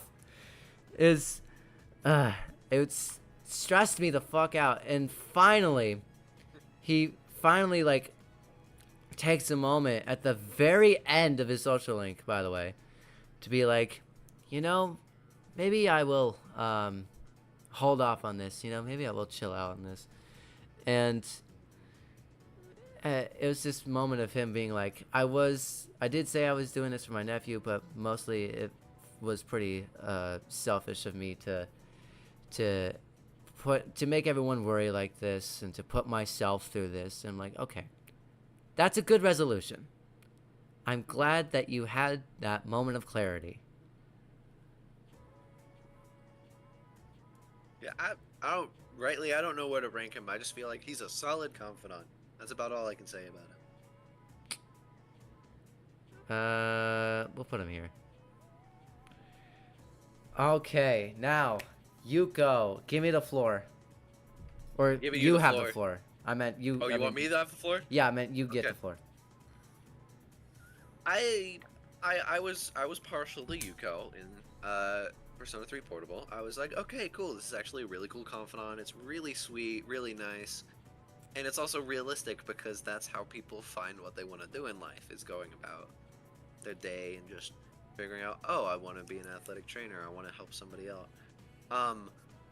I think if there's somebody that caught me completely off guard with their voice acting in terms of just the like quality of it in this game, it was Yuko's voice actor. Oh yeah. She just felt like such a better character in this game. She was one of my favorite confidants in this. Mm-hmm.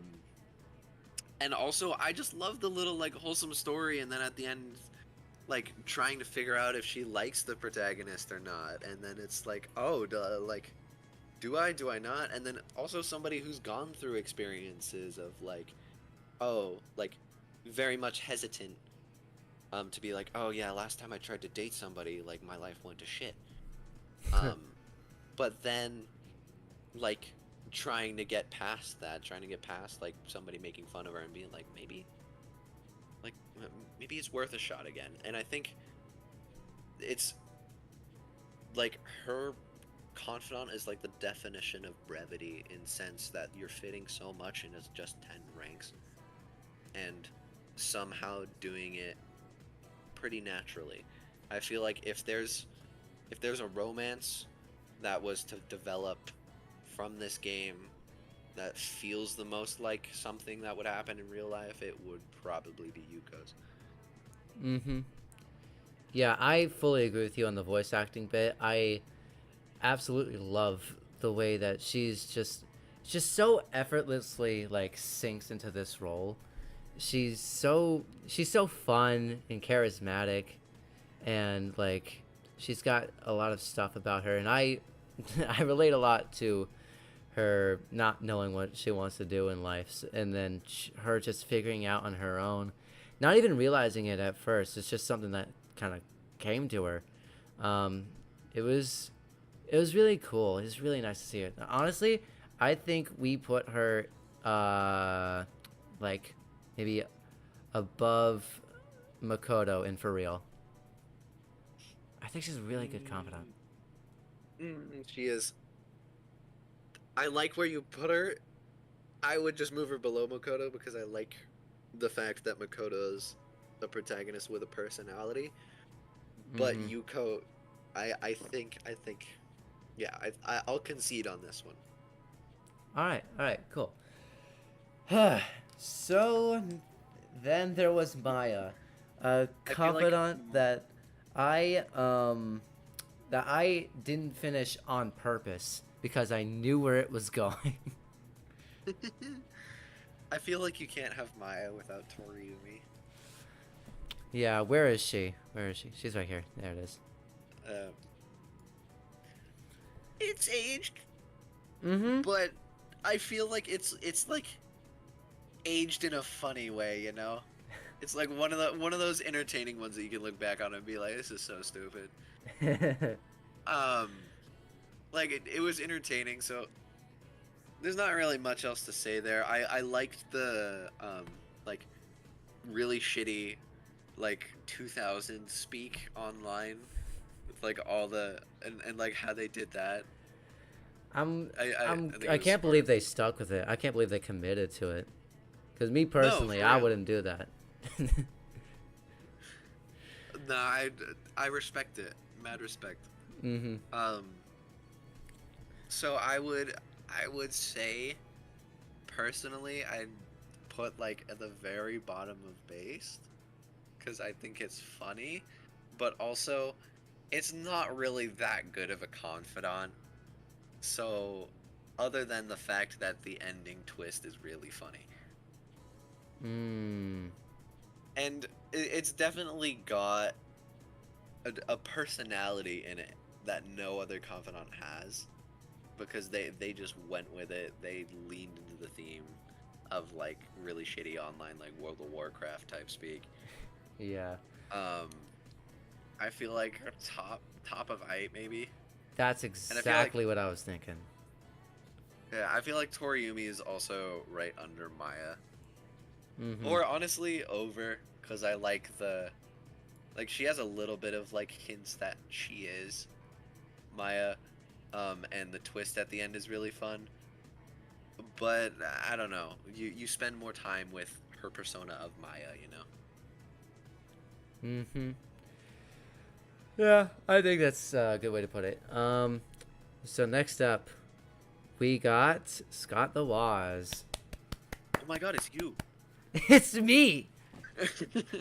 Oh my gosh, I wish I played this game when I had like the long, messy hair. Actually, did I? Probably must. I must have at some point, but anyways, I didn't have time to finish his social link. Woohoo! Oh, the end of his social link's really good. I really enjoyed K's social link. Because there's a part of it personally that I connected with, because it's a man torn between what he thinks he should do, what he feels he has a duty to do, and what he really wants to do. And then eventually figuring out that sometimes those things can be one and the same. It shows the indecisiveness leading to decisiveness, and I also just like how sweet and also naive and ignorant he is sometimes. I was gonna say the time when I ended off was when he told Fuuka to take off her shirt, close her mouth, or close her eyes and open her mouth. Like, okay. I did not know if that was like, if that was him being aloof or if he was like a perv or something. Hey, honestly, with Kenji being the other one, I couldn't tell at first. Yeah, but I guess he was just aloof. So, yeah, that was just a little small hiccup. I do like there's some bits of his social media that I think is funny where it's just like a box falls on you. Yeah. just randomly for no reason. Like, ouch. And then like the whole thing with like having to help like 3 people at one point. And he's just like, man, wait, why am I invigorated by this? I think that was cool. Uh, yeah, I feel like KSK's at least based. Oh yeah. I'm thinking. How about we put him right in the middle between Grandpappy and Grandmommy? Sure. All right. Now we have Chihiro, the Justice Arcana, the most unorthodox Justice Arcana thus far, because I did not think I knew where this was going. Yeah. I don't know. Chihiro was really cool and portable, and I think in Reload not much changed. But I do like how it warns you when you can reverse the social link and like push her too much. I think she's definitely really cool, but I don't think I'm the person to talk out on Chihiro because I don't know if this says anything about her, but I never really paid attention too much to her confidant. I'm not gonna lie, same. So That says something a little bit about the character storyline, though. Yeah, so I was on the road to like finish her rank, right? I was like on the way there, and then like big chunk of the game in the middle happened, right? I think that's when Shinjiro joined the team and all that stuff is happening. So I was like, why would I spend time with Chihiro when there's so much going on? I gotta do stuff. And now at the very end of the game, is when I finally maxed her social link out, and it's fine. I mean, yeah. I like how she I like how you could tell how much she's grown, how much she's adjusted to just talking to guys again, just normal people. That's nice. Yeah, I like the character development is cool, right? I feel like it's very much. I feel like her and kind of Odagiri are very much like this is a pretty good confidant. Yeah, that's cool. And I know a lot of people who will like flame anybody for saying anything bad about Chihiro, and I'm just kind of like, I don't know. I figure she's a good confidant. She has a decent story. Mm-hmm. What do you think about this? Does that look good? I dig. Alright. Ooh, Maiko! I love Maiko! Maiko is such a cute, fun confidant until the very end, but, yeah, it's strange. I will say, though, if there is a single line of dialogue I have ever been so tempted to press in my life, it is during Maiko's confidant. It's fucked up that I felt like an asshole doing it in my second run, but it was just there. It's fucked up how I know exactly what dialogue option you're talking about. You're right. It's so tempting. Oh, it's God. right there the whole time. It's fucked up, but my God. It's so funny. It's way too funny. It's like, I don't know if Makoto is that much of like an asshole, but it seems like if I ever watch the movie and he hangs out with Maiko and that scene comes up, I feel like he would say that. Yeah, right. Also, Union Gamer, you wondered if it's possible to max all social while choosing the worst responses. Theoretically, if you're lucky enough with the prayers, probably. And the date note site things. Yeah. I feel like it's possible, but you would also lose out on basically everything else other than the main game. Because you would have to be spending every other second of downtime doing something to increase a confidant. Mm-hmm. And this game is already really harsh with when you have to do certain things or which dates you have to complete confidants by.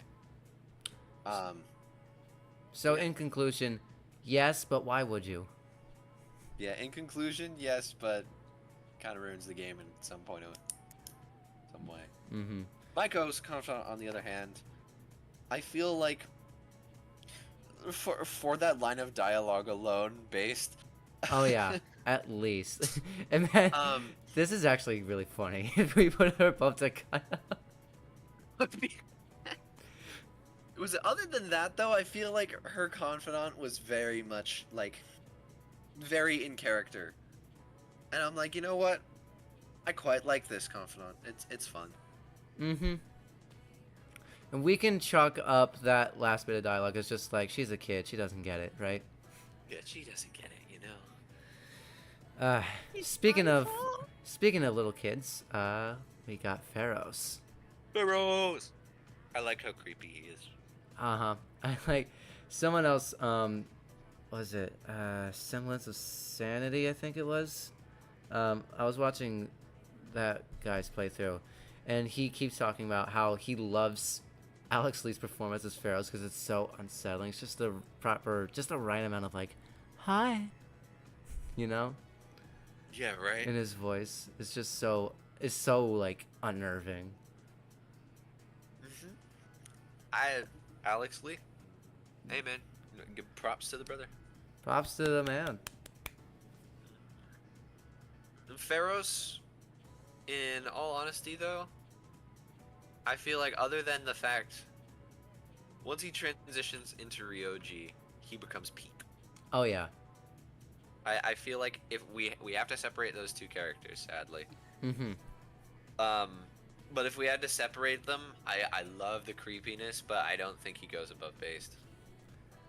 I agree. I think Top of Eye works for him Yeah. because I'd he's agree. got that one thing going for him really well. He's got amazing voice acting, but other than that, he's just kind of like a clock to say, hey, you have a boss fight coming up soon. Mm-hmm. And he does repeat a lot of like the game's themes and saying stuff like, "Wow, time really has flied," you know. Yeah, he doesn't really say anything uber significant, you know, Mm-hmm. other until the obvious point. Until the obvious point, right? Anywho, who's up for baby? I let you have the floor on Bebe, brother. All right, man, I love Bebe. He's so fun. He's probably my favorite social link with a classmate. He's just so bright and like cheerful and full of life. He just wants to live in Japan, you know. He loves everything about it. He loves all the friends he's made, including us. And he is like, and then he wants to make this amazing kimono for to convince his uncle so he could stay in France. But the culmination of it all, like the ending, is actually really sweet, where he stays in France to help his family, and it was really hard for him to do. It was a really hard decision for him to make, but I can't help but love him for it. I can't. It's really cool. It's really nice. The one thing I think really made Bebe stand out for me, it wasn't the fact of any of his confidant, wasn't his design or anything. It was the fact that whatever you tell him is the greeting in the beginning is the one he uses in the end. And I think that's hilarious. I think that's a really smart little detail that they threw into his character. Mm-hmm. We all did the Arnold Schwartz line, right? Oh, of course. No, dude, right near the end, right at the end, I'm like, he's getting depressed and he goes, I'll be back. I'm like, pulled me out of the moment so fast. I was Dude. like, oh. Dude, I was so ready for when I read that note at some point he'll read "I'll be back" in like big bold letters or something. I was so ready for it, but then it never happened. I was like, damn it, missed opportunity. But yeah, I think he is. I think he's really good. I think he's probably above Bunkichi. Yeah, that's fair. I like how he's very passionate, and also, he is just also a very solid confidant. I think, in all honesty, and very good at showing the actual emotions of grief. Oh yeah. No, he's great. And now we have our Devil Arcana, our man. Oh, give me 1 sec. I'm gonna pull something up. Oh yeah.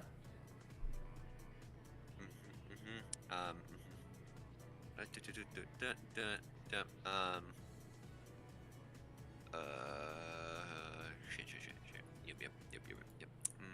I'm welcome to Tanaka's Amazing Commodities. Dude, I've heard a lot of people that hate on the nighttime confidants. I will agree with the monk guy that's next, but I love Tanaka. He's just dumb, and he just gives you like shitty advice, thinking it's the best in the world, and then at the end is like, maybe I like being a good person instead of a shitty one. And even at the end of that, he's like, nah. He's like, nobody can know. But it's so funny to me. I don't know why. He is so based. Like, and then I forget that we're using based as a middle ground. Honestly, Yeah.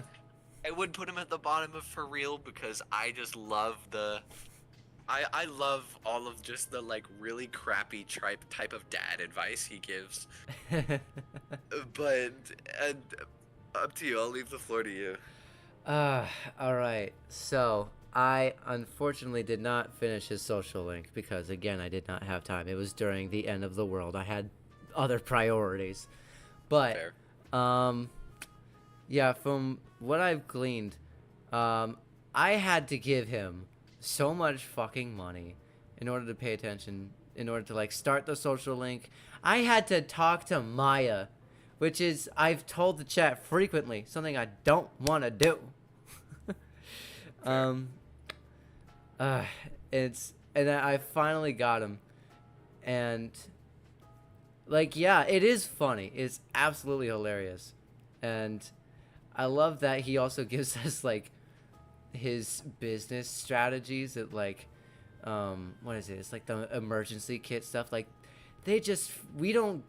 our products don't give quality assurance. It gives like assurance of safety. You know, they feel safer now that they bought it, and it's like, it's so scummy that I kind of love it. I know, it's just, he's such the evil dude that I think it just makes his character, that bit, just so much better. Okay, bottom of for real. He's not better than Makoto, but I like him for his goofiness, his very good characterization. Alright, now we have Mutatsu. I think he goes in with Genji.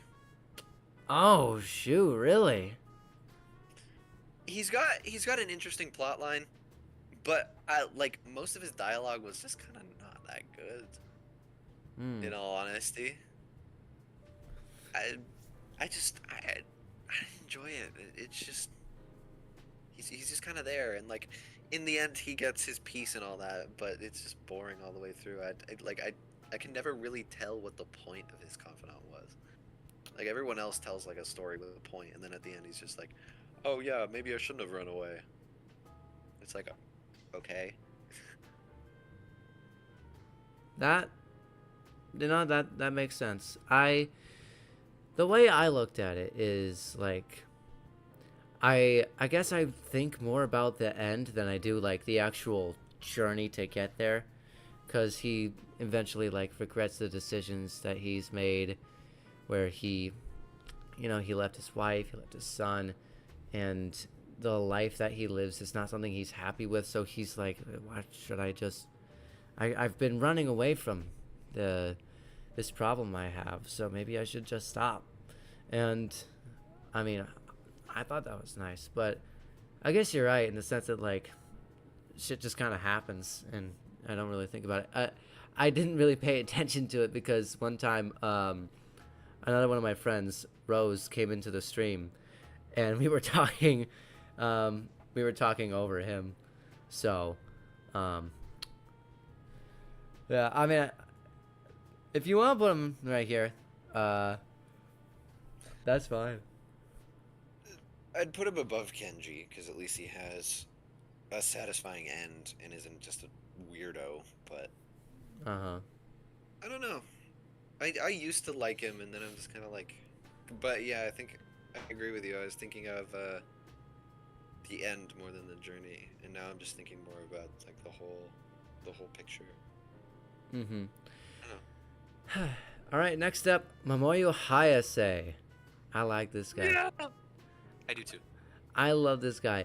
He's like, people say that there's like certain confidants that unlock better confidants. And to me, it's like, this is the better cause. Yeah, the better cause and the better Yuko. Like, well, I liked Yuko better, but yeah, the cause definitely unlocks Mamoru, and he's just better all around. I love his plot. He's way more of like a bro, you know, just someone you can chat with, have like just eat some takoyaki, and like they do the thing where it's like, oh, we're rivals, but like it's not really in the most competitive like head clash, you know, dick measuring contest that rival stuff usually is. It's just it's a very healthy like friendship, you know, and I like that. I like that he's chill. I agree. He's like rivals in the sense of making each other better instead of rivals in the sense of being better than one another, you know? Yeah, that's a good way to put it. I liked his arc with like realizing that he can depend on other people if he wants to, and that he's kind of been bearing the responsibility of everything else. He's almost like he's filling in the shoes that his dad left when he passed. It's very nice. And then the point at the end where, you know, part of his track team would come together to help with his siblings, and his mom was recovering in the hospital. It's like everything that was going wrong in his life finally turned around, and because he asked for help, it's because he opened up to other people, and that's nice. That's great. Yeah, I agree. I don't really know where I'd put him though. I'm just kind of like, he's dope. I think he's in the same league with like Keisuke, where he's like, this is a really good social link. Yeah, I agree. I think personally I'd put Keisuke a little higher, but at the same time, he does unlock Hellel. He does unlock Hellel. Oh my god. So Armageddon. Yeah. I gotta say, real quick, I was told to use Armageddon or that theurgy on Nyx, and as cool as it is, I really wish I didn't. I really wish I just fought him, because I thought I had to. I thought there was like an insta-kill move that he had to pull, that I had to use that move before he used his, but no. Yeah, I don't know. There's also the one thing. I don't know when we're gonna bring up Nyx, so I'm gonna bring it up now. Nyx is my favorite boss fight in all of Persona, period. I love. Everybody Yeah. hates how many phases there are. I love it to shreds. There's a different phase for every single piece of the game, and it's retelling the entire story of the game through the eyes of its main antagonist. And Yes. it's so good in the middle of the fight with so much cool symbolism. Probably one of my favorite, if not my favorite, boss theme in video games. Oh, dude, Um, it's like, imagine if the Velvet Room was fucking oh, rock. I was like, dude, oh my god. oh, it was so good. Um, but yeah, I love Nyx so much, and I can understand being told to use Armageddon, especially on Merciless, because Nyx is merciless. But I love the fact of like there's a phase for each phase of the game, you know. Uh-huh. I like how It's each such a good phase boss fight. is like depending on whatever Arcana card he's got or she's got, whichever one.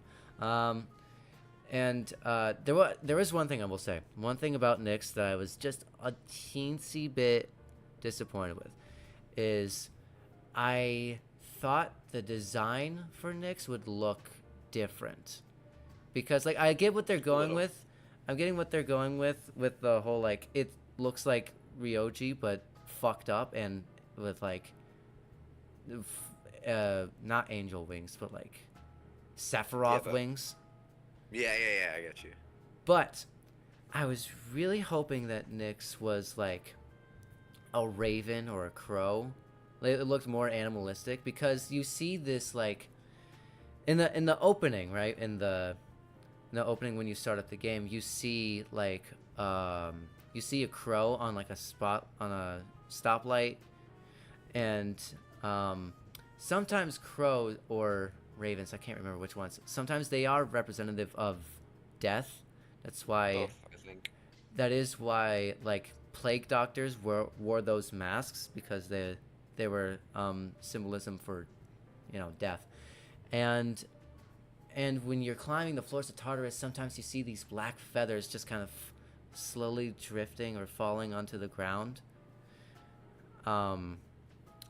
And like I thought that would culminate in fighting this big giant like bird thing with that same like hollowed out eyes and creepy smile. But what we got was still cool. But I just thought like the bird look would have looked sick.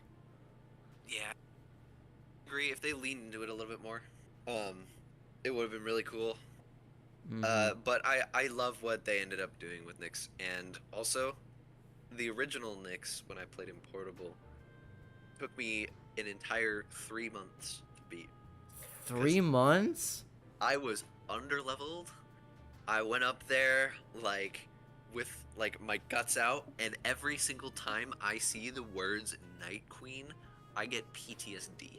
Ooh. So when I saw Night Queen, I was like that soldier meme, that's been going around. I was The one like, with the there's film no grain? way. Yeah. I was like, the first time I saw it in Reload, I think I literally have the footage of it on one of my drives. I was like, oh. It's like, oh fuck. No, here goes the run, here goes the run. And then it did nothing in Reload. I'm like, what the fuck? I'm like, boo! I wanted my ass kicked like an Elden Ring boss. Literally unplayable. It's nothing like the original. Yeah. Uh, No, but I love what they ended up doing with things. There's a lot cooler of a design, and oh my god, the cutscene attacks were so much fun. mhm. Anyway, enough of the final boss. Yeah. Time to get to the Gourmet King. I don't even remember his name. I'll be honest, I didn't even know he was a social link. I'm gonna be honest with you, that's fine, because he's the worst one in the game anyway. Oh, okay. Well, we know Without where a you shadow go. of a doubt, he's just like this narcissistic bastard. The entire time. It's just, he sucks. And then he talks about you being a replacement for his dead brother, and I'm just like, it's not even that good of a plot line. He doesn't really even solve anything in the end. He's just scamming people and doing like dumb shit. That's Worst confidant. wow. You know what's funny? I think it's hilarious how we go from the worst confidant immediately You're the into. best one. I'll let you have the floor. I could say, I could go on for goddamn years about the writer of Pink Crocodile, fucking Akinari Kamiki. There's a lot of this character that oversharing a little bit online. I Yeah. saw a lot of myself in, specifically with the, like his worldview of like this is all kind of meaningless, but then coming to the point of maybe it's not. Maybe there's a reason I was put here. And I think it's just so beautiful to see somebody at their absolute worst looking out on the perspective of I could die any single day now. Like my life does not matter to me, but I'm still gonna make something out of it. And I think it was told beautifully and expertly through the writing of this book with such a important metaphor that by far I will say the only non-cease member I am instantly like I will not stand down. I'm instantly putting in peak. No, I understand. And you know, the book was what finally was like the final nail in the coffin for me emotionally, because the ending resolution was like the crocodile, how he dies, but then he gives birth to this like beautiful, nice little like garden, almost like an oasis. Yeah, with the lake and blessing everybody else. Yeah, and all the animals come by, and no one knows that he was the one who did it. No one knows who he is, and it's just like wow, that's really profound. It's like, this is a weird comparison, but it reminds me of this one line in Hamilton, where I think I know the one you're about to say.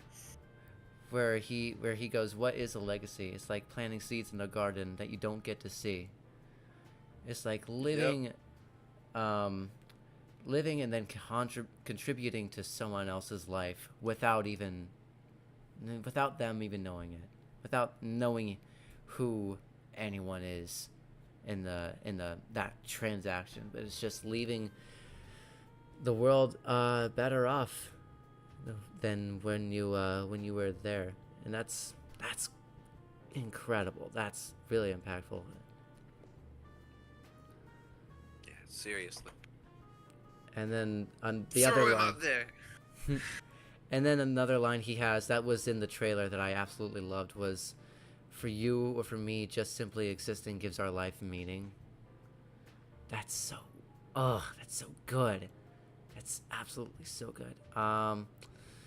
Whew. But where should he go? He should absolutely be in peak, but I think He's a confidant. I don't think he stands up to a few cease members, but he does stand above a few. how do we think- feel about this? Above Shinji? Yeah. Okay, I fucks with it. I would personally, I'd maybe throw him over Akihiko, but I like that because Akihiko keeps growing on me. So Mm-hmm. All right, and now we have Sayori, not from DDLC. is this Yuri? Is it Natsuki? I don't remember. Oh her fuck! name. It is Natsuki. Never mind. That tells you how memorable of a character she is. I mean, she has a Yeah. good turnaround for becoming Fuka's friend, being from bully to friend. But other than that, She's just there. She's I think that's pretty simple. I think she is top of Ait. Top of sure. I'd probably throw Pharos above her because I like what Pharos is, but she's Yeah. Xander Mobus. Xander Mobus. I- He shows Dude, up like a few times in this game. It's kind of funny. I forget. He does. but I forget how, or I forget all the teachers' names. Just straight up. Okay, so this one's Mr. or Mrs. Toriumi, I think. This one's Mr. Odagiri, and that's all I got.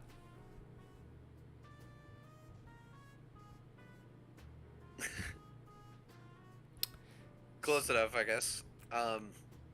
So this dude's Funny Doctor Man. He's cool. I think he's based. Oh, is he? I think he's based because he's funny, especially if you visit him after Tartarus. But if you're throwing him down there, I think we even it out and say bottom of 8. Just because, other than that little bit, I'm cool with that. I just think I never really spent the time. I never really took the time with this guy because he just seems so weird and like. That's kind of his whole character though. It's just he's supposed to be like this weird infatuated dude with like different medicine. He just yaps on. Different medicine. I want to talk about that real quick because I was telling my buddy G about this, and we've come to this conclusion where where people who played Persona 5 are gonna play this game and be like, yeah, you gonna side with the doctor now? You gonna side with the doctor now? Now that it's not a hot goth woman? You gonna side with him now? And you know what? No. I'm absolutely failing that test. No, I wouldn't. Not at all.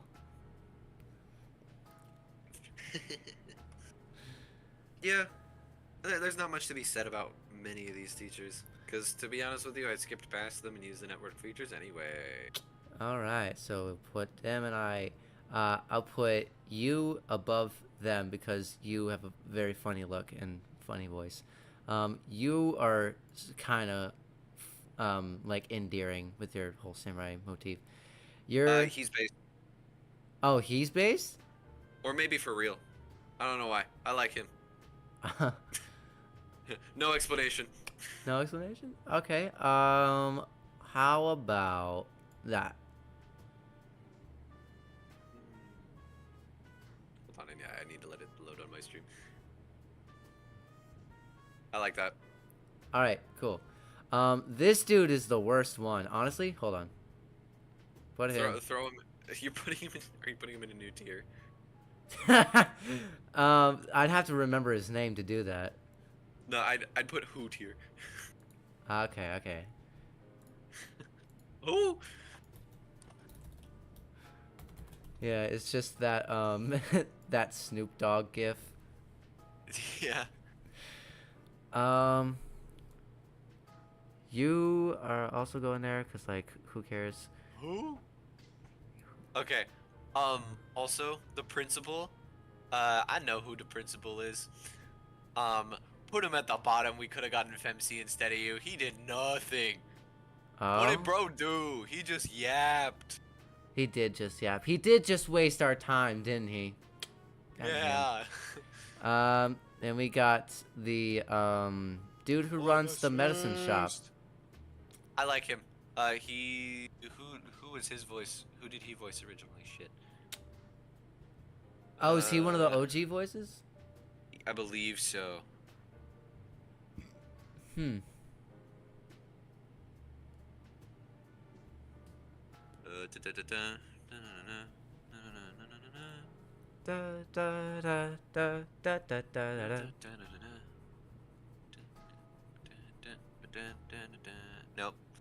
He's not one of the OG voices. Oh, he's not? Okay.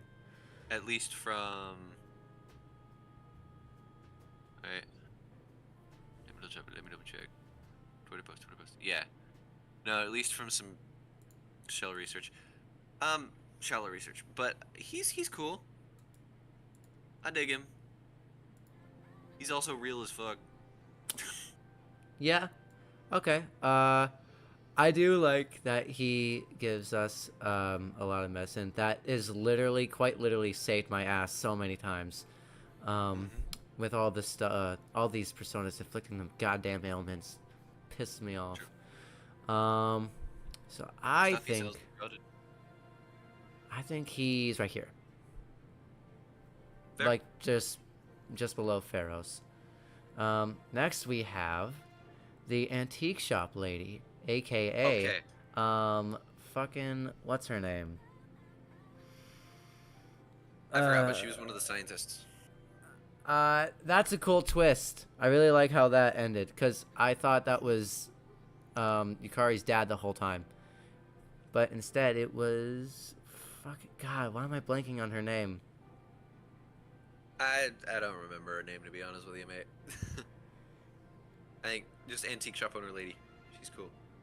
I will admit the stuff she sells in Reload and makes is so much damn better.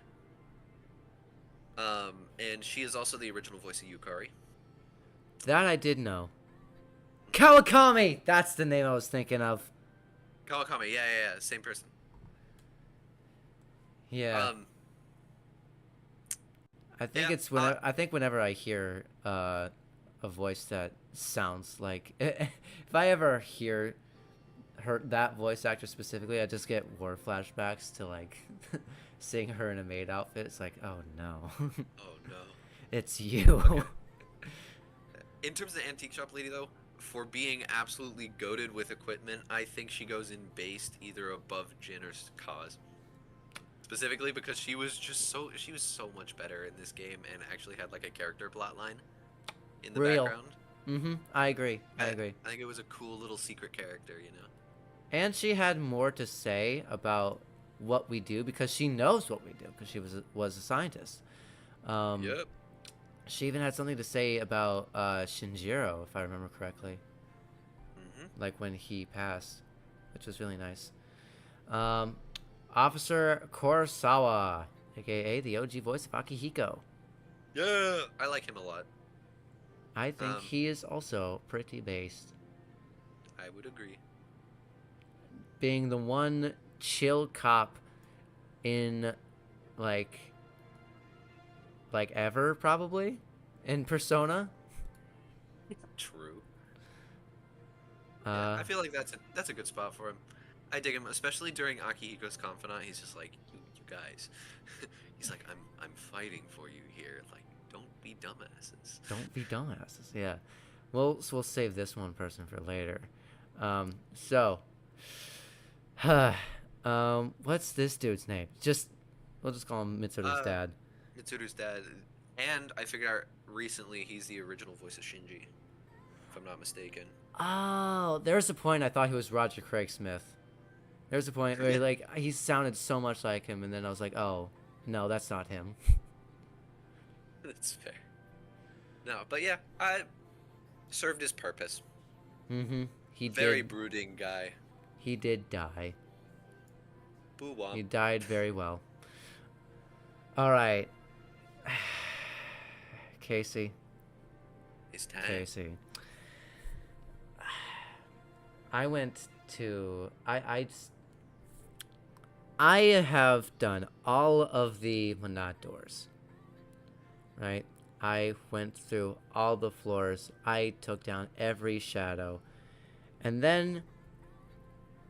Our good friend Lizzie here, she gives me a request to defeat the ultimate adversary, in her own words. And, I knew what was coming. But here's the thing. I didn't think I'd win. I just thought I would get a good, test. Just a good feel to see how things work out. Because I thought, okay, she's going to be tough. Like the twins. It's not like the twins. It's not like the twins. It's not like the twins, dude. She's got her own rules. You can't have any persona that has repel or null to any ability, or else she just fucking nukes you.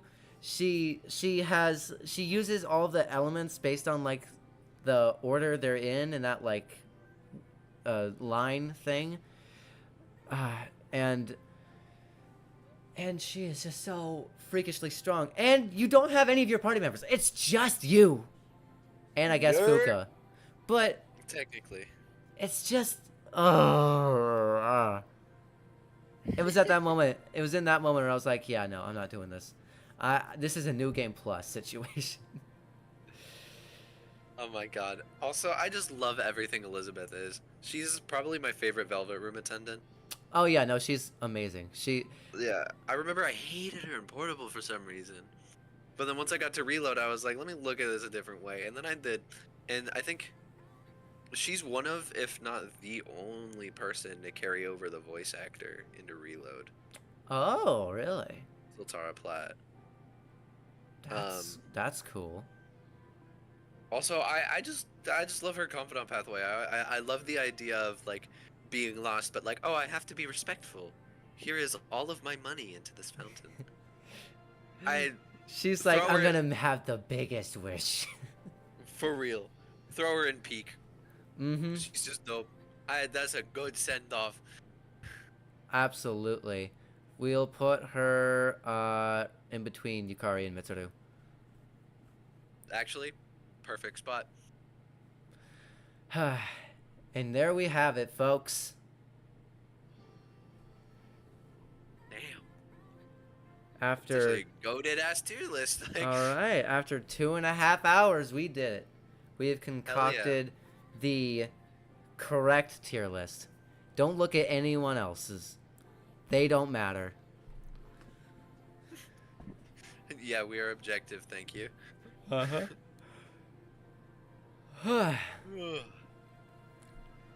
All right, I'm happy with this. I am too. I appreciate you for having me on, brother. Of course, of course. To many more conversations. Absolutely. We got to do that that Tartarus race sometime soon. Oh, you bet.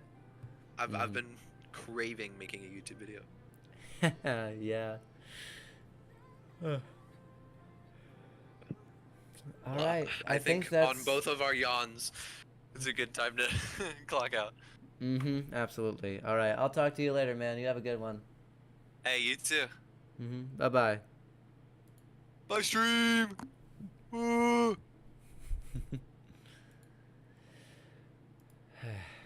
That was fun. Glad I got to do that. It is now 2:42 a.m. So now we'll end it with my new favorite song ever. I've listened to this song for like 15 minutes. It's that good. But yeah, thank you all for tuning in. Thank you all for joining me on this amazing journey with Persona 3. I'll be back sometime with something. And I'll catch you all later. Bye-bye.